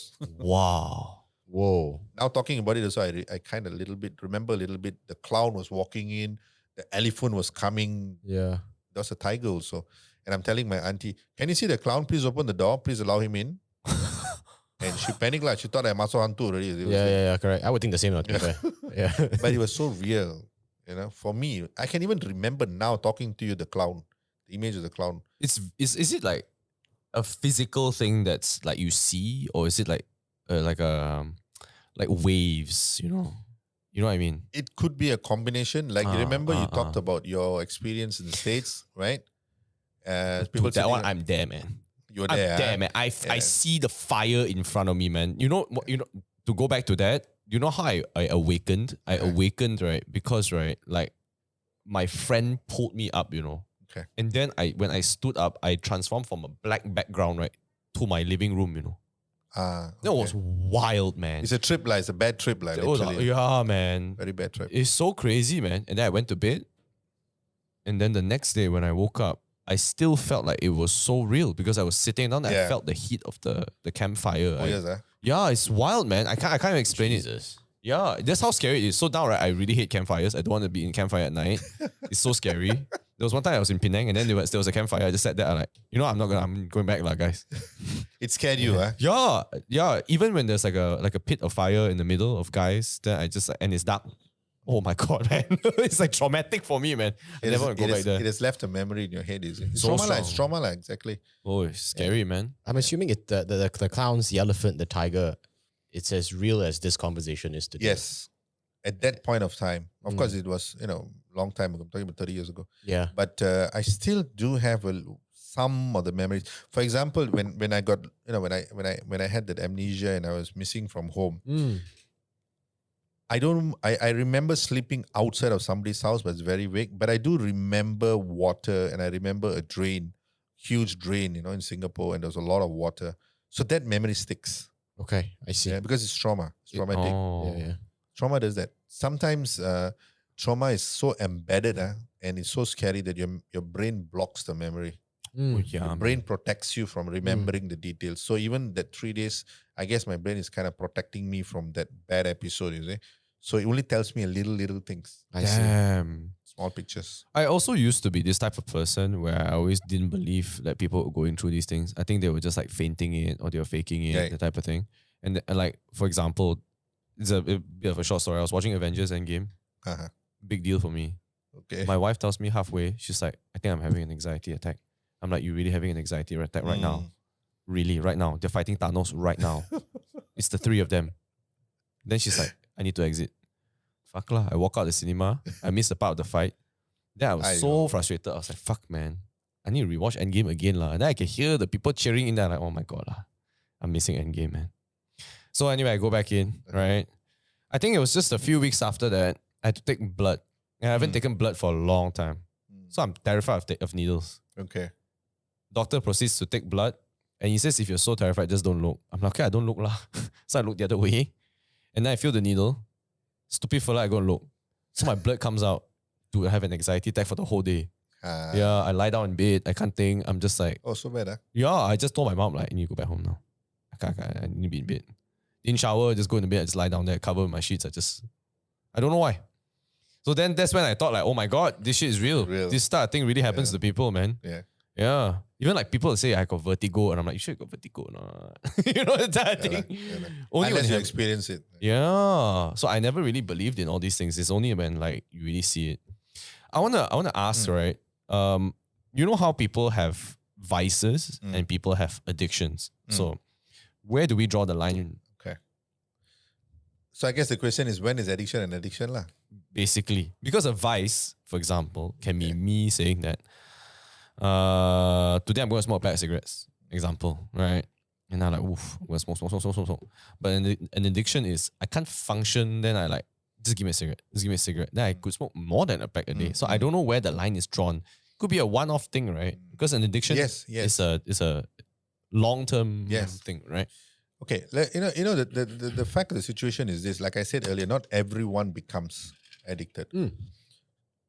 Of course, there are diagnoses we can do lah, there are assessments we can do lah, evaluations lah, blah blah blah blah blah blah, to show that how chronically or how severely addicted you are lah. Okay, but if you ask me, when is it a problem? My straight answer would be when your life becomes unmanageable. Wow. When you realize, I see that. Or first I look forward to Friday night because I can drink. Okay lah, that's fine, ma. I know, it's like you said earlier, John, you were saying it's legal. Anyway, you go to Kopitiam also got alcohol, what? Yeah. So, okay lah, Friday nights I go and have a drink. Then the next week you wait for Friday again. Okay, fine. Then the next week you say, instead of Friday, say I start on Thursday as well. Okay, fine. Then after that, after a while again, you realize, hey, Thursday, Friday, 2 days, might as well I start on Wednesday. Fine. Then you realize you do Wednesday, Thursday, Friday, Saturday. Monday cannot get up, so Monday you take leave. Slowly your life is becoming unmanageable, is it? So that's when you know, okay, time for me to get some help. And sadly, it's not almost, okay, I don't know whether these stats I can quote them or not. I would say about 70% of people don't willingly seek treatment. I think it's more than that, man. Yeah, actually, because, probably more lah. Because I'm still functioning, right? Why do I need to stop? Yeah. I got to work, what? I got a job, what? I can pay a bill. I take your money, I use my own money to drink, what? So until and unless the shit hits the fan and then your wife leaves you or the boss tells you, hello, kawan, you're taking too much of leave, that's when you start thinking, you start contemplating. You say, yeah, problem. Maybe got problem, maybe no problem. Some people don't even go that. They straight away go into a full-blown, what do you call, rock bottom. Then they realize it's too deep already, the rock bottom. They might is as too well deep. just fuck it. They hit the fuck it button and then they go deeper. Yeah, so once you think your life is becoming unmanageable, then yes, please, you have a problem. Seek help. Wow. So the counter argument to this, I'm playing devil's advocate. Sure. I think in principle, I totally agree. Say I started a business, I sold it off, I'm super wealthy, I retired at 35, whatever, right? Now I've got all the time in the world. I can drink Monday to Sunday. Yeah. My life is manageable as fuck still. Yeah. Right? If I zoom out, if I'm drinking every day, I'm inclined to say I'm an addict lah. But at the same time, my life is manageable. So in that case, by your definition, I'm not an addict. But if I zoom out, I think I'm an addict lah. Yeah. So then that's sort of a blur. Yeah, another blur line lah. Yeah. Yeah. If I live a life of supreme privilege, then everything is manageable. Yeah, agree. But I guess that's okay if it's alcohol. What if it's something illegal? What if it's against the law? Right. What if you're doing heroin or you're doing even cannabis for the matter is still illegal in this country, right? So you need to understand, I've got millions of dollars in my account, true enough, fair enough.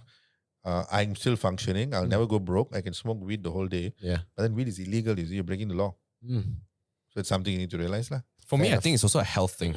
I feel like yeah, exactly. That's another thing. Health, it's like when it starts to affect your health, that's like, so for example, if it's like synthetic drugs, whatever, it's easier to say if it's your health. But I think if it's like gambling or something that's not related to health, then I think it starts to be a problem, right? When you start to affect other people in your life, then I think it's bad already. I agree. Like example is if let's say a person gambles a lot and they love gambling. They love the thrill, they go and buy Toto first. Toto 1 day, Toto 2 day, Toto 3 day, whatever lah. Then in the end, it's like, fuck, I need more money. I spend all my money on Toto already. Go pinjam money, then after take money, then you can buy more Toto. Then you're like, fuck, I need to pay back that guy, and now I want to buy Toto also. Now, I think when you didn't need to pinjam money, right, you start asking your friends or your family, I think that's when you know you have a problem. Yeah. But so I think like the topic of addiction is also fairly broad, right? I think our topic of conversation is largely centered around drugs, around right that stereotypical understanding of addiction.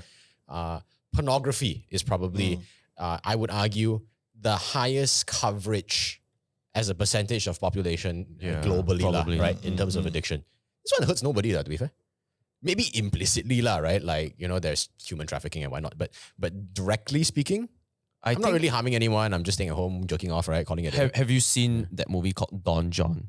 Have you seen that movie Don John? It's Joseph Gordon-Levitt and Scarlett Johansson. Scarlett Johansson is so fucking hot in the movie. Anyway, so basically the premise of the movie is good-looking chap, good-looking girl, get together, but the guy's addicted to porn. After he has sex with her, he goes and jerks off the porn. Sure. So this is starting to affect their relationship because he needs to still jerk off after having sex. And then she catches him and she's like, what the fuck do you need porn for when you have me?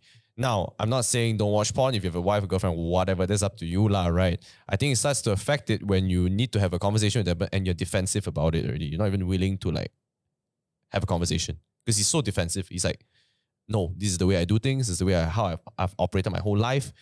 Now this is affecting someone else because they are they're part of your life lah, right? So it's a relationship lor. So I think it can also. Yeah, that one is an eye opener like Matt. It's not a happy ending. No, I agree with you because you said the right thing just now, John. You said not only should it be not affecting your life, but also people around you. Yeah. That's the key thing. Now, going back to this, Andrew, what you're saying about porn addiction. Now, there are two types or two families of addictions, okay? Generally, right? One is known as substance. Substance is whatever we talked about earlier. Drugs, alcohol, cigarettes, vape, nicotine, vape, blah, blah, blah. Anything that's chemical or substance related, which is addictive. Food also can, right? Actually? Yes. Oh, yeah. Another one is known as behavioral addictions. Okay, behavioral addictions are non-substance related.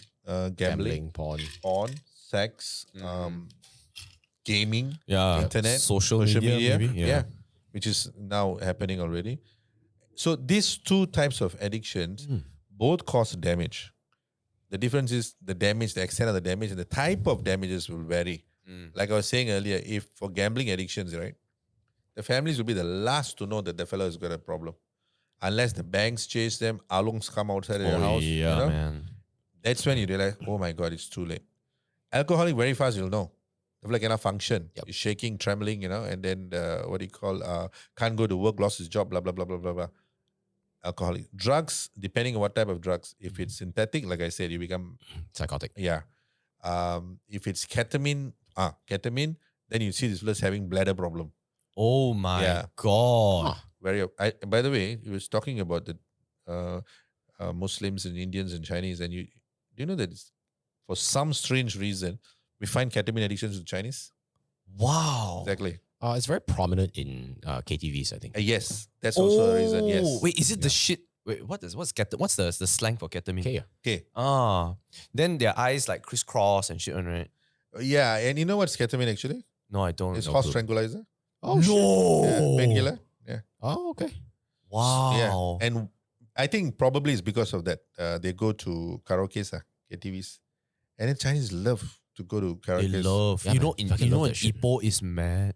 Is it? Ipoh is mad. You know, right? Oh. I love to go for morning runs, right? Okay. So I went because I had an event in Ipoh. Do the event already, finish already. Wow, damn happy. Go makan, Then my friends all ask, hey, you want to go KTV? I'm like, no, fuck it, I'm going to go bed. Right? They're like, okay, lor, you spoil, you don't want to go KTV, don't go, lor. So we all go back Airbnb, sleep. Next day, you need Bertolak, go back KL, So I'm like, nah, I'm going to go for a run in the morning. Yeah, you crazy. You finish the event, still want to go run. Go for a run. Run by the same KTV since last night. I can still hear the music, dude. It doesn't stop, man. Yeah. It's, Nowadays you can live there. yeah. You can actually book a room for 3 days or 4 days. And stay there. Wait, 3 days? Yeah. We know. There was once I remember this family. The wife called us and said that the husband is missing for 1 week, and finally found him in a KTV. But stoned he was like stoned out So they go there and do drugs. Yeah. It's not that they sing the whole day. Hello, how long can you sing? No, it's the music that's blaringly loud with the lights. That's what they tell me. Yeah. It gives you a different kind of effect when you're high and stuff. That's wild, man. Oh, so they my actually gosh. book a place there for a couple of days and they stay there. Sorry to deter. I know you're going to go back to use drugs and psychological behavioral and substance. Sorry. Yeah. No problem. It's related. So anyway, So we have behavioral addictions and substance addictions. Now, substance addictions you can remove the substance. Okay? You can remove the drugs, for example. Right. But behavioral addiction is a bit more complicated. How are you going to remove the handphone from him? Whoa. How are you going to remove the internet from him? Yeah. Or if you've got a sex addiction, what, you're going to tell him don't have sex anymore? how to not have sex anymore. So you have to tell him, learn to have moderate sex. How to have moderate sex? I need to have sex 5 times a day. What's wrong with you? Hello. Yeah, man. So we tell him, have sex with only one partner. Mm. Okay. I mean, these are some of the ways that you talk to them. Like, I'm just giving Yep. examples. For social media, internet addiction, then we try and talk to them about limiting the time or the kind of sites that you're visiting, you know. Wow. Substance, you just say take away the alcohol, lah, you know. Yeah, Take simple away the enough. drugs, lah. That's a start, you see. Yeah. What if it's food? Good one. So eating disorders are very, very, very complex. Bulimic and even the Anorexia. reverse, right? Not eating. Anorexia, Yeah. bulimia, very complicated because they are normally very sick physically. You know, they become really, really, really. The organs fail, and the rates of death with eating disorders are high. Right. So when you Wow. treat them, you need an experienced, very super experienced team of doctors, psychologists, counselors, psychiatrists, a very specific team. I think that one, you need to have 24-hour monitoring. Of man. course, normally you need to be admitted, lah. And there are Wow. very few places in Malaysia, to be very frank, there is no. I mean, unless you go to a hospital. Right. General hospital, yeah, of course, UM, Sungai Buloh, HKL, they've got excellent doctors to treat. But if you want to go private, there's none. Wow. Yeah, you need to go to, even in Solace, eating disorders, unless they're not chronic, we won't take, we'll refer them out Why?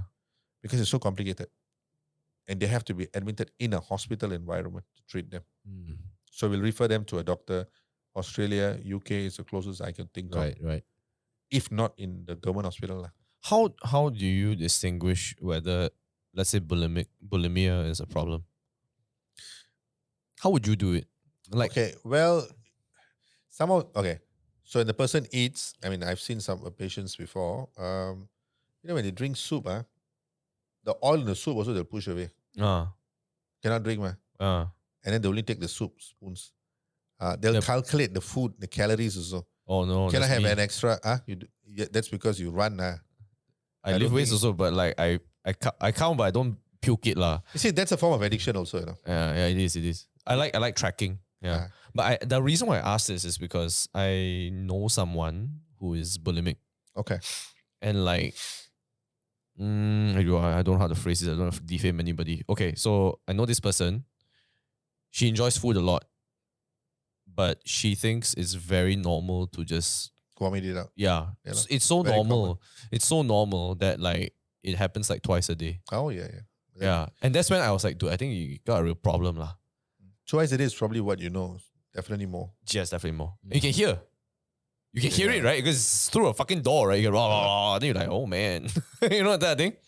Then I was thinking at that time, this is a while back, I'm like, well, how do you tell this person that this is not going to work for you? Because the more you do it, the acid in your stomach is going to degrade your teeth. Yeah, that's true. And your tongue and Yeah, everything yeah. inside is, I mean, once is Yeah. fine, but like if you keep doing it, right, it's going to start corroding it. Yeah.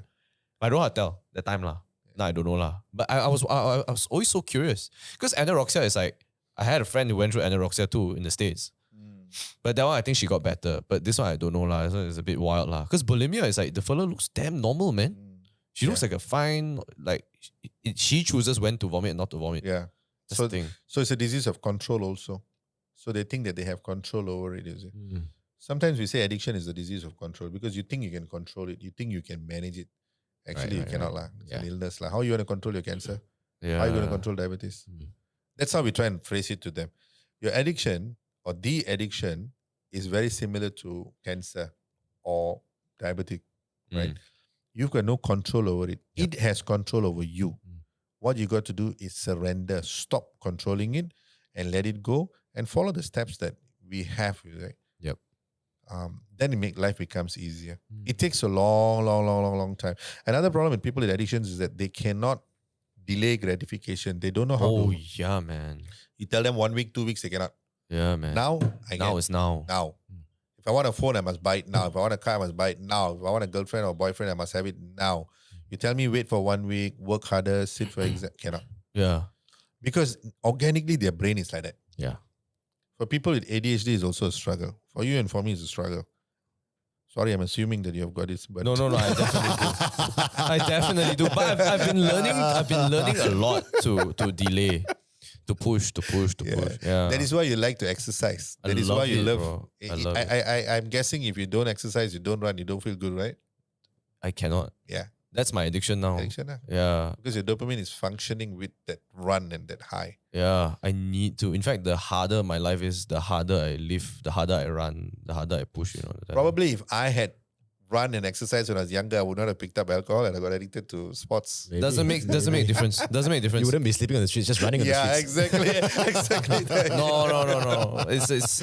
I feel like it's a counterintuitive thing because at that time when I was younger, I used to feel that if I did do this every day, I would allow myself to eat whatever I wanted. Still gain weight one. Okay. So it's always exercising control lah. So after that, I'm like, okay, I tell you what, I made a compromise. I just do yoga and stretches. Okay.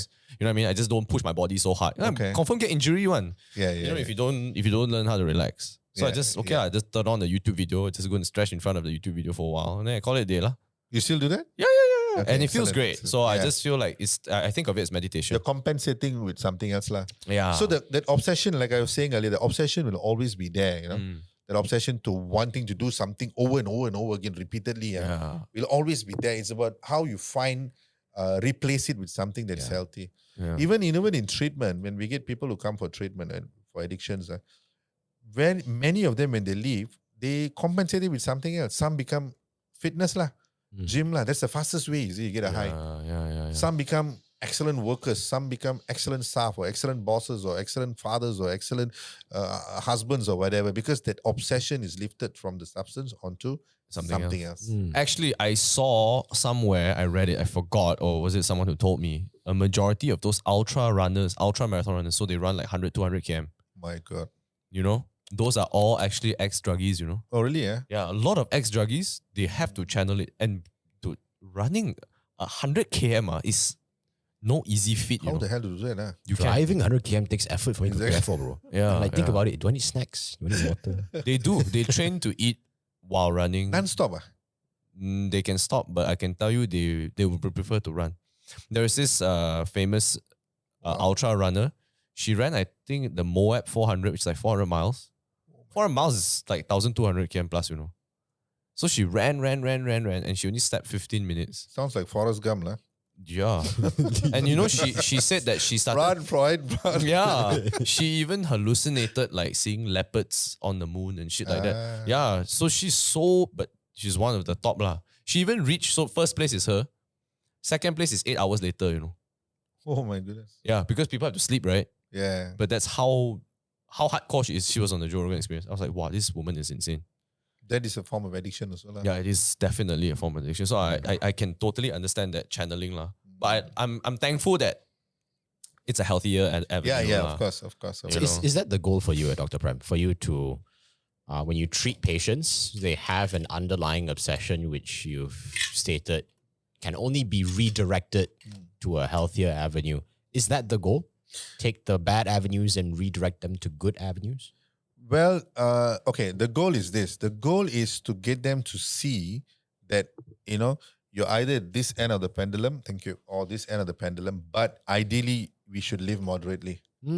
Okay? That would be the goal. Yeah. Ideally, we shouldn't be like either the devil or the Satan, or the It's not black or angel, white. lah. Yeah. But people like us, when I say us, I'm referring to myself also. Organically, my brain is like that, I'm either want to be this end or this end, but life cannot be like that.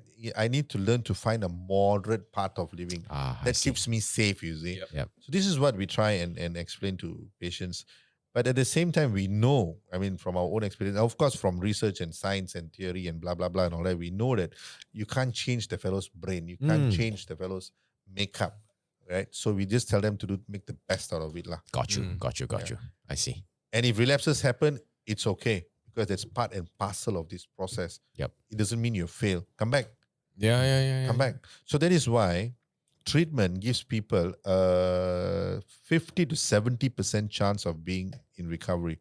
Treatment doesn't guarantee you. That's a lie. If anybody can tell you I can cure your addiction, that's bullshit. It doesn't work like that. Okay. But it gives them a better chance of being in recovery. And that's the fact. And how do I maybe increase that 50 to 70 to 90? Very simple. You can continue with therapy. Continue reminding yourself. continue attending AA groups, NA groups where you're exposed to to others, that increases your ability to be sober. And of course, it's with time it gets better. About 23 years ago when I went for an AA meeting how many years am I in recovery now? Can't remember. More than 20 years. I went I went for an AA meeting and there was this man there and he said, I am 7 years sober today. And I'm like, don't lie lah. How the hell are you going to be 7 years sober? It's not going to happen, man. Yeah, not possible, bro. And then he says, how I did it one day at a time. How the hell do you do it one day at a time? What rubbish is that? I need to plan for next week. I need to plan for next month. I need to plan my future, your future, neighbor's future, everybody's future. So I need to So after the Neighbor's meeting, future. yeah, because I need to control what. Yeah. I've got this disease of control, you see. I think I know it all what. So after the meeting, he came up to me and then we were smoking and then he said, I know what you're thinking, Tambi. So what was I thinking? You're thinking I'm lying, right? I said, yeah, you are lying, dude. And then he goes, one day at a time means people like you and I, we cannot plan. So for us, the 24 hours is the best time. Get up in the morning, ask God, I'm going to go out today and face the challenges of the day. Can you please help me, give me the strength to not pick up a drink. Done. Wow. So go out today, work, do whatever I need to do. At home, come back, sleep. God, thank you for another sober day. One day at a time.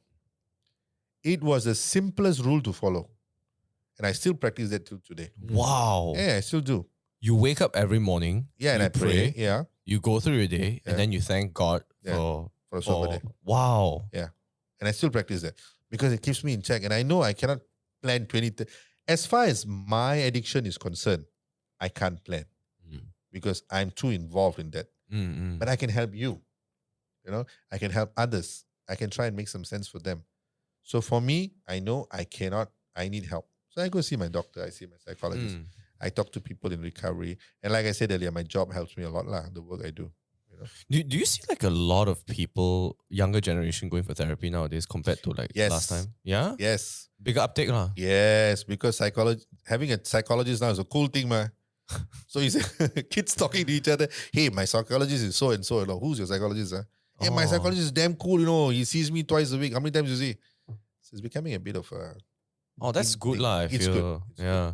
I think there was a time in the past where I think therapy was seen as like a weakness lah. Seeing what do you call them? Like you got problems lah, Yeah lah. So you don't want to say, that type of thing. But I feel like maybe nowadays more and more people have been very open with their problems. Yes. People are, and the pandemic helped lah. The pandemic definitely helped create that awareness in the community, in the public. I tell you, the pandemic was so rough on some of my friends lah. Yeah, man. Like, I better not say on the podcast. I'll tell you later lah. But like, it's very painful lah. It's psychological and physical also. Many people. Suddenly we realize it's not easy to live with your family for 24 hours a day for 2 weeks. Or vice versa. It's like you never thought that like you could live your life alone and at the same time miss your family so much. Yeah, that also happened. You're right. It's the reverse as well, right? Like, wow, I tell you, it's so sad, man. Yeah. Don't know how to. Yeah. And you can't do anything. Yes. It's just the helplessness. And we all forgot about it. How many of us talk about the COVID and the pandemic now? I mean, we do a podcast lah. So you did, I mean, we do a weekly podcast lah. So we reference it quite a bit. Okay. And also, funnily enough, like you bring this up in events, quite happening this and next year because of the ASEAN Summit and everything like that. So we always talk about how it's a great bounce back from the pandemic. So we still talk about it. Right. But in general, you're right lah. Most people don't talk about it. They forget that it's forgotten completely. Yeah, it's just one part of our life that we went through and pop over already. But it has taught us a lot. Like now appreciating mental health is such a big thing, man. Now mental health. Everyone talks about it. Yeah. Most of them will talk about it, don't know what they're talking about, but just because it's cool to talk about mental health, they talk about mental health. I don't know whether the word cool is the way, but for example, right, last time before 2020, there was this cool guy approach where you would never say like, love you, brother, right. that thing. You would just like, hey, sup, shake hand, whatever. But now, after 2022, you haven't seen your friends for a long time. Yeah. Well, you straight go for a hug, man. Yeah. People are a bit more comfortable, huh? Yeah. I think so. There's more love in the air, lah. Yeah, it's true. Yeah. True. There's more love in the air. I agree. More appreciation. Yeah. You know, and like when you see someone in the hospital before, right, then they come out of it, you're like, wow, so appreciative. Yes, yes. People are appreciating relationships. People are appreciating love. I mean, relationships. This is the shit that doesn't get clicks, that's why no one talks about it. Is it? Yeah, 100%. You know, to feel gratitude is such a Yes, difficult I thing to agree. do on a day-to-day basis. Yeah. You can feel gratitude for like a solid fucking 24 hours, and the next day your neighbor drives in with a Porsche, you're like, motherfucker, how you get Porsche? True, right? You straight away like, how? Why? Why him? Why not me? Why don't I have the Porsche? Straight away, forget already. But if you can feel gratitude for that long, I tell you, you're a saint already, man. 24 hours is That's already a long time bro. already. man. Really, ah? Yeah, I think so. Lah. I think my record is a grand total of 4 seconds, lah, bro. So far this year for me, quite good.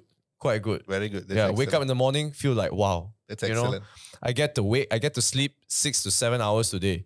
In my industry, sleep is the highest thing. Oh, yeah. You know, for me, if I get 6 to can 7 imagine. hours of undisrupted sleep, I can wake up without an alarm. That is such a I can joy. imagine. Sleep You know, is very important. Huh? This coming Sunday is going to be fucking brutal for me. So I'm appreciating every moment I can sleep now. Right? Okay, Then I get to have breakfast, lunch, and dinner. Sometimes the events, you can't have the meal. I can imagine. Yeah. And then you're under high pressure, right? So when there's no pressure, I like, oh my God. No pressure, 3 meals, 8 hours of sleep. I get to work out today. It's a beautiful day, lah. Yeah. But, so In fact, gratitude is one of the key factors for people in recovery. Very, very important. Gratitude. it's very difficult. Because we have always taken things for granted. We take people for granted. We take life Everything. for granted. You take your fingernail for granted. Exactly. Yeah. You take everything for granted. Yeah. We destroy relationships. We did a lot of crazy things because we took life for granted, right?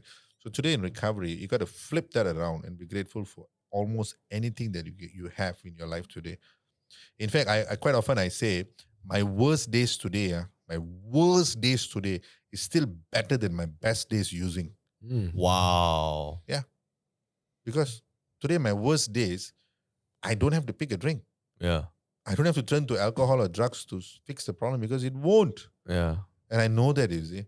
That's the same thing with cigarettes for me, you know? Yeah, Same thing, same sure. thing. I I'm used sure. to just turn to a cigarette and like, fuck, Yeah this lah. bad day, lah. yeah. Lah. But now I just take a deep breath and then I just go for a walk, lah. I'm like, And it's you know, okay, lah. you're more sane and you're more, in your head is, you're in a better space to fix the problem. Yeah. Because the nicotine and the That's true. drugs is not messing your head up. Yeah. So the worst days today is still better than the best days, then how to complain? Yeah, true. You Right? put it that way, yeah. Yeah. I feel there's this massive gratitude for me as well because I have eczema, you know. Ah, So you know, right, when you got eczema, then there's like, past few days, damn bloody hot. Yeah, Is it yeah. just me? It's No, freaking it- hot, right? Yeah. Even with rain, it's Yeah, hot. I'm yeah, like, I don't yeah. understand this shit. So like you can see, right, my arm over here, it's got like heat rash. Oh, Yeah, and that's just from it's not even that hot the last couple of days, right? And every time I got like eczema or heat rash or some kind of shit on my finger, and Andrew would know this, it's pretty bad, I guess quite bad. So every time I don't have it, I'm like, wow, very grateful, huh? this is fantastic. There's no pain, you know. They're like, wow, I can Yeah, do lah, this. most people have to be robbed to feel grateful. Exactly. Like he's having a wisdom tooth thing now. Yeah. Oh, So that- straight away, you just like, every time I think about you and your wisdom tooth, I'm like, oh my God, I get to eat good food and not feel pain. I feel so happy. I just think of That fucking sucks, man. I just think of the pains. You just don't think about it. Like tore my toenail in half. Now I have a Oh, normal toenail again. I just look at it. I was just talking about insurance the other day. So I'm like, tore my toenail in half, man. Insurance covered it. Then I look at my toenail. I'm quite grateful. I got a toenail. Yeah, like, you need to have experienced something to realize what you lost. Correct. Yeah, Exactly. sadly. If only we could not have, if only we learn from other people's mistakes and not our own mistakes. Yeah. I always try to do that. I always try. It's so like I think my wife thinks I'm fucking crazy now, lah. You know, today I was having brunch with her. I just looked outside, right? I was like, fuck, man. You such a fucking good life, man. You have such a nice brunch and an iced latte, you know. Then she's like, Something wrong with you, huh? wow, this year you really Gandhi or what you? Are you sure your wife and my wife are not related? Huh? Sounds very alike, lah. She's always thinking like, wow, what happened to you, man, this year? You're mad, man, you. But I think it's also last year my dog passed away. It's a very hard year, so lah. sorry. Very hard year last year. So I think this year, touch wood, everything is so smooth. Even with challenges at work, I'm just like, it's okay, lah. Yeah, because you Yeah. can fix it. Yeah, I always pray for health, wealth, happiness. Health, wealth, happiness. Yeah, it's the all three, the holy trinity, right? For everybody that I love and care, health, wealth, happiness. Then that's it. That's my prayer. I'm trying to remember this study and talking about gratitude. I know there was a study done many, many, many years ago, not a new paper, on the happiest people. Uh-huh. Okay. They scan the brains of happy people. And apparently when you're happy, there's a certain part of your brain that Lights up? lights up. Lah. And here talking about certain countries. And they found the happiest people were the monks. Oh shit. Okay. They detached. No, gratitude. Oh, I see. So what is one of the characteristics? I mean, there were so many characteristics, but the most common one that stood out apparently was a sense of gratitude. And that helped them to be extremely happy. So gratitude. This year, big change for me. The gratitude aspect. Excellent. Yeah. It's it's like there's no, you can't see it, Yeah. can't touch it. You only can talk about it. And when we talk about it, you're like, this guy is high, Yeah. Right. Yeah, Like, this yeah. guy, I don't know. Like, this guy is, but then when you really feel it, right, you're like, you can walk down the street, right? You're like, fuck, man. It's It's okay. the Yeah. shit, man. It's okay. Life it's is the good. shit, man. It's not that bad, man. Then you think about all the wars out there, like reverse, I think of all the negative shit. I'm like, oh, actually, life is fucking fantastic, lah.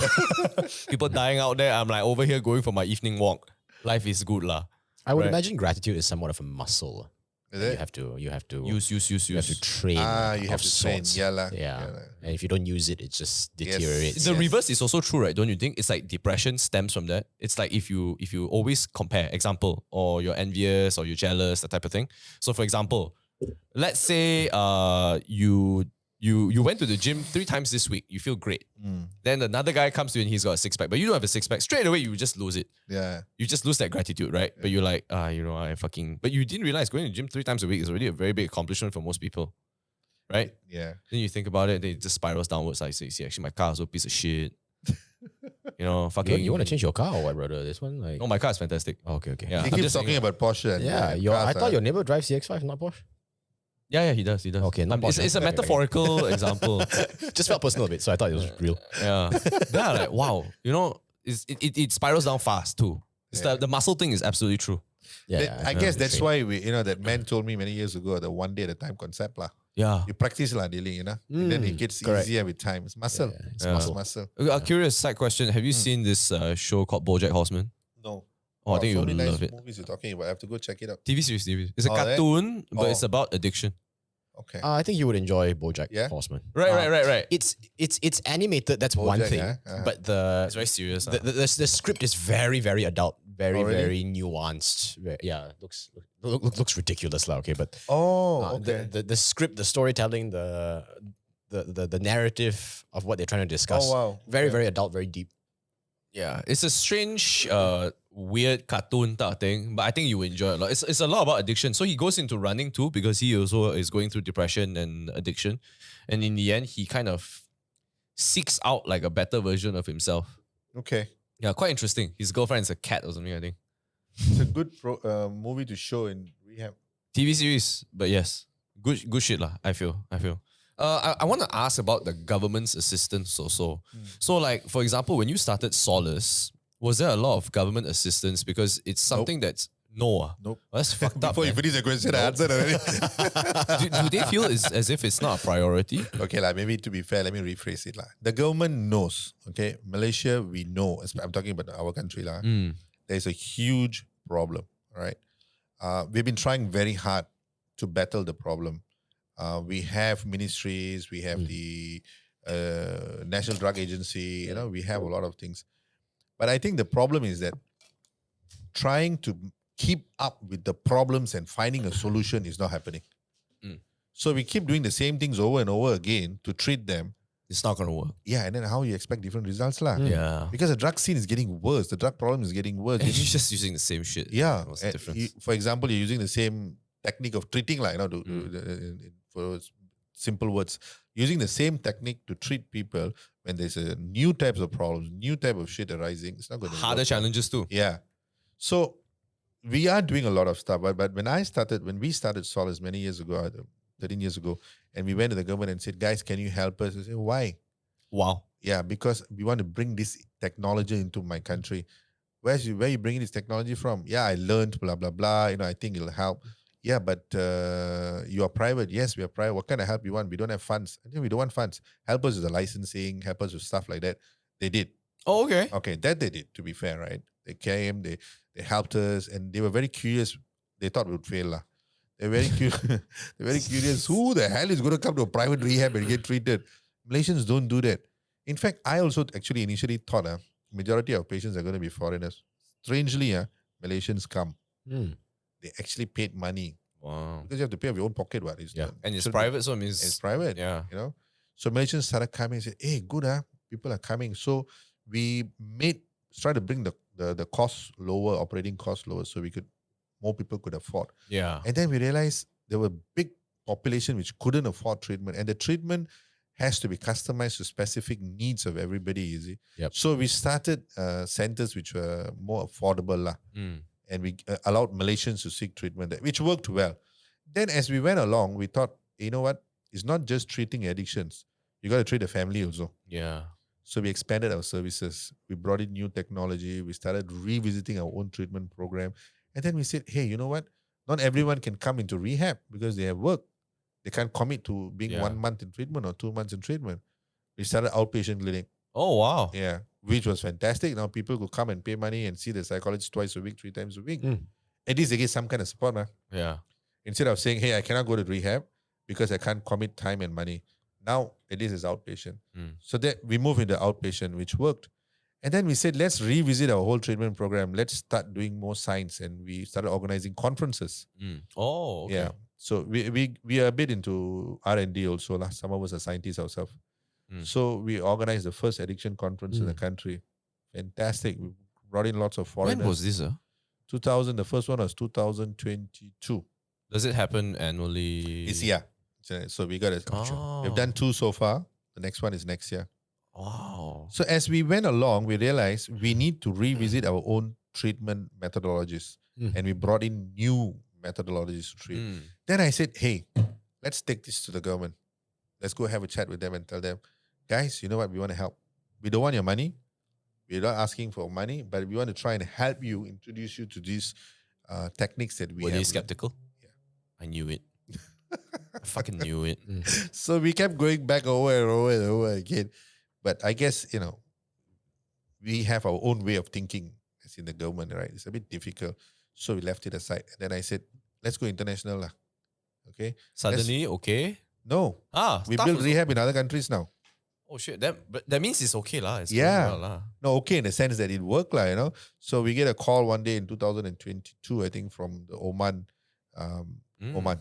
Yeah. And they said, hey, we are starting a tender to open up a big rehab and a hospital in the desert. Will you guys bid for it? And I'm like, ayo, Oman, so far away. Lah. It's too much of money. Lah. But 10x the currency though. Yeah, exactly. 10x the currency is, Yeah. I'm just It is, saying. it is. Right? 12 now, yeah. I think. Yeah, 12, I think. Yeah, correct, exactly. So then I'm like, no, lah, I don't want to do it. My wife says, you stupid or what? Shut up and go. I said, but it's too big. She says, no. She actually bought me the flight ticket and she sent me. She said, go, get out of the house. But it's a very good exposure because when I went there, I realized there were so many other rehabs. There were about 12 of them from other countries there trying to bid for this project. And I said, okay, lah, let's bid. Lah. We also bid. We won the tender. Wow. Yeah, we actually won the tender. Fuck. So then, That's madness. Congrats, dude. yeah, thank you. Apparently, it's the first in the world. Oh, wow. Yeah, it's the first time in the world that a country has opened up its rehab, addiction treatment to a private treatment provider. Mm.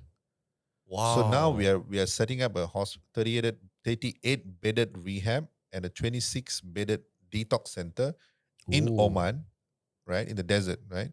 They give us a building, we operate. We hire a team, we bring our whole program there. Then I'm thinking, why am I taking the program from my country to another country to treat people? Why can't we do it here? You know what I mean? Yeah. Because others are beginning to appreciate what we do. They realize you can help.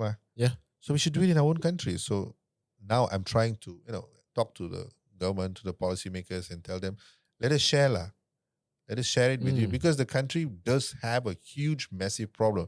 And quite frankly, it's only going to get worse. Yep. So recently, a couple of months ago, we changed our policies in Malaysia. I don't know if you guys are aware. No. So now, if you have a drug-related offense, you don't necessarily will be thrown in jail. I thought it's a death sentence, right? If you're carrying Death certain sentence amounts. first, Yeah. but also if you're using, for example, you're caught positive, before they throw you to jail or you go to treatment, government rehab, now they can consider sending you for treatment instead of punishing you. The laws have changed a little bit. Oh, that's so good though. Yes, exactly. It's fantastic. It happened a couple of months at the beginning of this year. And they even invited us, industrial experts, to sit in the committee, in the parliament, to discuss, to debate. Okay. So I thought that was a positive move. I got a devil's advocate thing here though, but so for example, I know this sounds so fucked up, okay, excuse my French, but what incentivizes you to get them better, right? When if they continue to be addicted, you get paid more.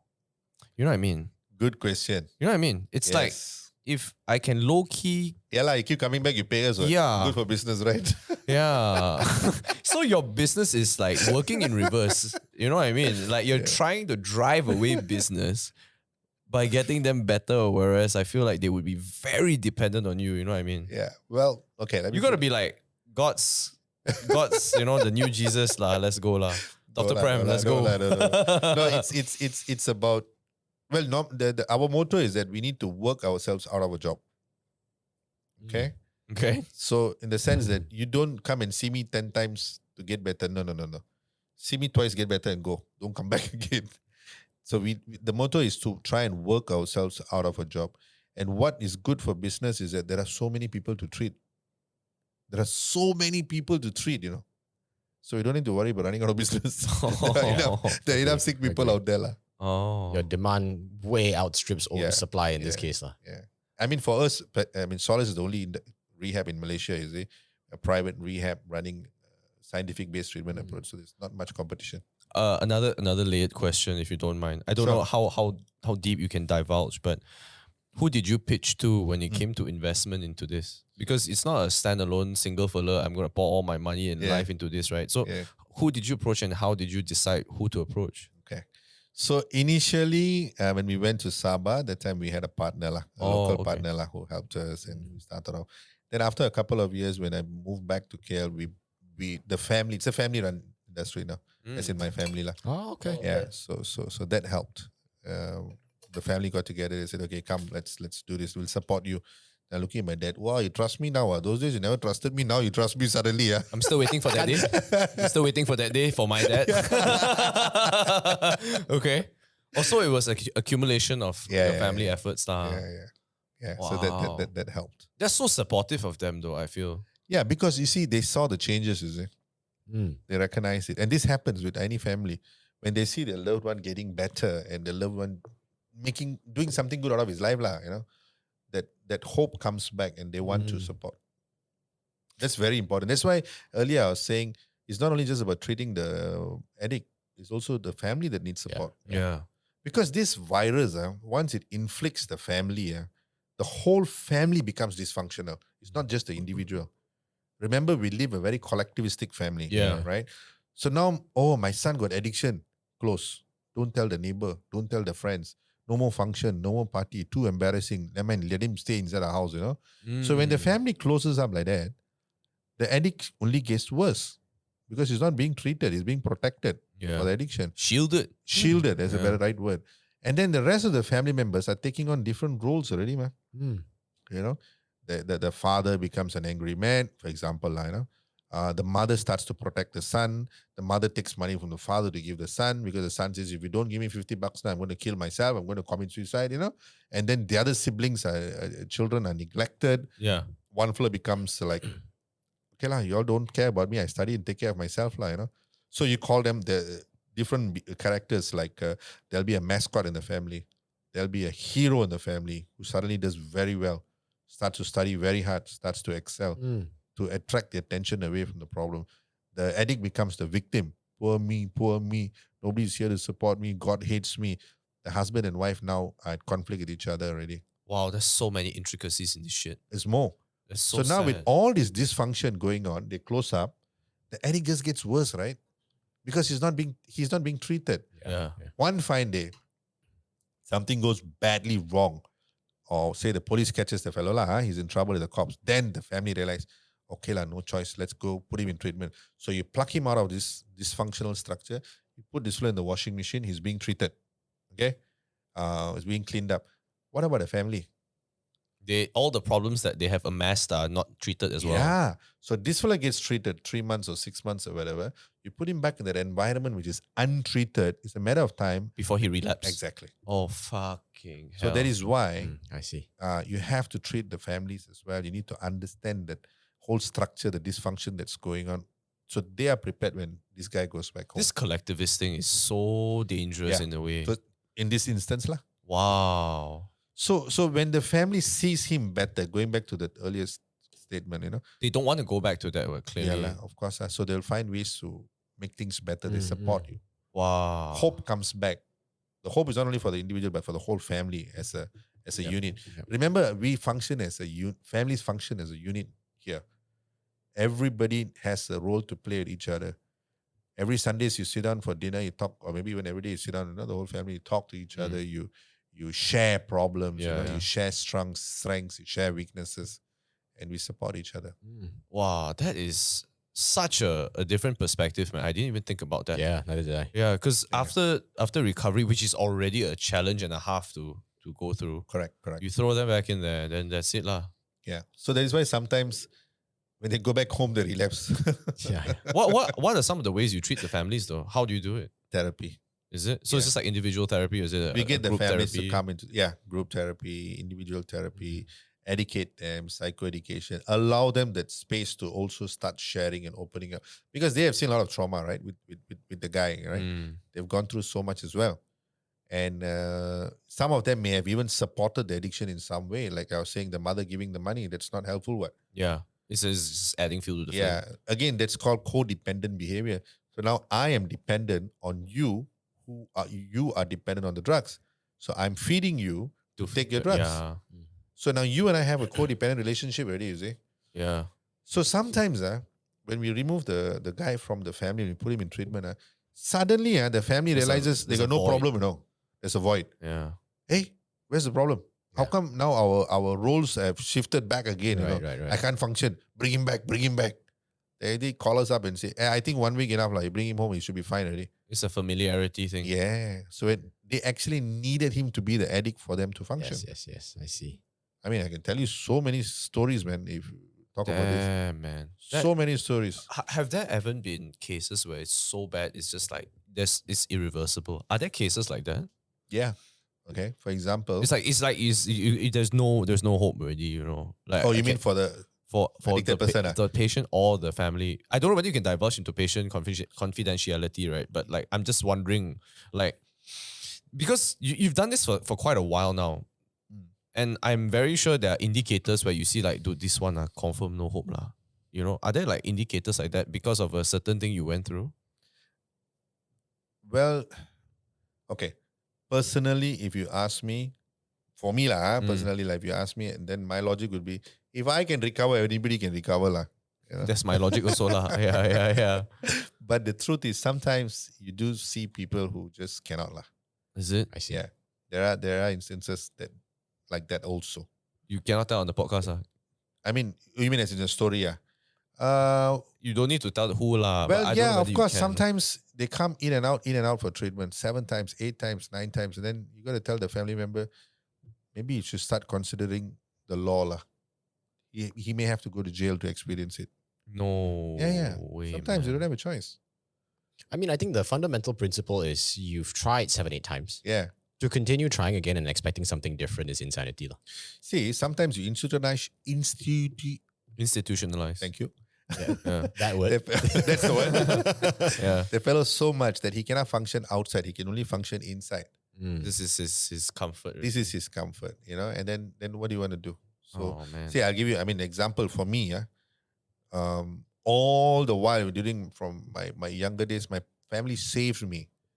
Okay, get into trouble, they save me. Get into trouble, they save me. Whatever problem lah, money problem, debt problem, fight problem, gang problem, police problem, they've always save. That I was conditioned and I was allowed to make mistakes because I know if I go back, they'll save me, ma. Yep. Okay, so there's no reason for me to stop. What? Just go ham lah. Yeah lah. So it's now when I think back, sometimes I even tell my parents, maybe you should have just let me get into trouble. You should have allowed me to be beaten up by gangsters or whatever, and then maybe that could have helped me to get into recovery faster. You see? You protected me so much. You did so much of saving that I was not allowed to make mistakes. Yeah. I was not allowed to make mistakes because I was too precious or for whatever reason. Sometimes you just have to allow the child to make a mistake. So yes, we can't tell the parent that directly, but we tell them these are your options, Maybe rehab is not ideal for him anymore. You need to make a decision soon. Wow. It's tough. It's very tough. Very tough for the family and also for us, of course, to say something like that. Yep. Not easy. I don't know whether so this part of the podcast, what time are we in? 2:00. Okay, so I'm just going to mark this point, right, just in case. Are there any parts, and I don't know whether you're allowed to say this on cam, so Sure. I just want to just ask it. Have there been occurrences in which a patient has done something illegal and then you cannot divulge because it's patient confidentiality, right? Yeah. So Okay. is the priority to treat or is the priority the law? Wow, that's a very good question. And I can tell you it's so difficult to make a decision. Because it's Yes. let's There's no right and wrong here. lah. Yeah, because I there's don't a know. duty of care. Yeah. Are you allowed to say? Yeah. Okay. Okay, I mean, I sweet. can give you some examples which has to be distorted. So we are treating someone for drug addiction. Okay. And we're treating this guy and he's in treatment, blah, blah, blah. And then as he goes along in treatment, he starts divulging information. Oh no. And then we realize he's not only a drug addict, he's a pedophile. Oh no. Okay. So it's giving specific examples of pedophile, kids. pedophilia lah. Yeah. So now what do you do? Oh my god. I don't know, Dr. Prem. I think I'll just take a day off and go home. I need a break. Very professional choice. I will safely say I'll report lah. You know why? Because this does not affect the person anymore. Yeah. It affects others. That's the thing. That's my line. I wanted to ask where's the line. Yeah. But I feel like I would report lah. Okay. Even if you see it's whether it's pedophilia, whether it's killing, whether it's hurting other people. This is shit you cannot be, because the information already. Yeah. The law is gonna come for you now because they know that you know and you delay your knowing. So I feel I would report lah. But I'm just wondering. Yeah. So we had to make some decisions. I can't tell you what is the decision we made. You can tell me after. I won't tell other people, I promise. Then you have to swear to secrecy, okay? Okay, I swear. Like cut blood and share blood and all that. Can I'll cut, then we high five and then oh shit. But basically, you cannot tell me lah. Well, I don't want to be too specific about the case. It's okay, lah. it's okay. Just say whatever you need. No, but the thing is, we have to make a decision which is legal. You cannot do something illegal, right? Okay. At the same time, you need to protect the patient. client, the patient. Right. Yeah. It's very important because there's a duty of care. And we made that decision, which it was not an illegal decision, it was a legal decision. Okay. At that point. I've had, in fact, a situation before where a patient, this was not in Malaysia, was the wife or the mother, okay? The mother to the child. And the child was an infant. She was a divorcee. What's the mother doing to the child? No. She came to see me for therapy. Okay. This was many, many years ago, Singapore. And while she was seeing me for therapy, I realized that she was going through a divorce with one guy. Okay. But she had another boyfriend Okay. in a relationship. And she had a baby. She didn't know that the relationship with the boyfriend was a drug addict. Okay. Oh, okay. So one day, she lives with him, the first husband going through divorce, blah, blah, blah. She's living with him. One day she goes to court because the divorce cases is going on. She leaves the baby with this guy, the boyfriend. She goes to court, she comes back, baby is dead. The guy whacks the baby on the door and kills the baby. Okay? This is in Singapore. Yeah. I'm sorry, this might be a stupid question, but I'm assuming intentionally. He was high, he was delusional, Okay, and the baby was, we don't know exactly what. Anyway, he was hungry. He's no more. Wow. Yeah. So what happened was that it's a murder case first degree, so third degree. Was it third or first degree? Anyway, it was murder, I forget now. To a certain degree. So case is going on, blah, blah, blah. And then I get a call from the cops one day. And then the cops are telling me, hi, are you so-and-so? I'm saying, yes, sir, I'm so-and-so. I'm Inspector so-and-so. Okay. We need to see the files of your client. Which client? The lady so-and-so who was seeing you. Why? Oh, because her boyfriend is being charged for murder. So you need to give us the information. Mm. Oh, okay. So this is a legal matter, ma. What do I do, right? So I go to my supervisor. Comply lah. What the fuck? Not necessary. No way. Yeah, because technically, she is my patient or client, and she has developed a lot of information to me. If the police want to see the case notes, of course, by law you can, but the court has to subpoena that. Wow. Yeah, so the cop cannot just call you and call us and say, "Hey, It needs show me to the have a warrant of sorts too. Yeah, like you got to go to court. You have to. Once the court subpoenas it, you have to do it. So that's something I learned, you see. So I can protect the identity of whatever the other information as well. Yeah. because there's a lot that was Divulged. a lot of other information. So I didn't have to. Right. Then one fine day, I get a call again from the prison saying that the guy is going to be hung anyway, right? He's already sentenced. Wants to see me. And I'm like, no, I'm not seeing him. What does he want to see?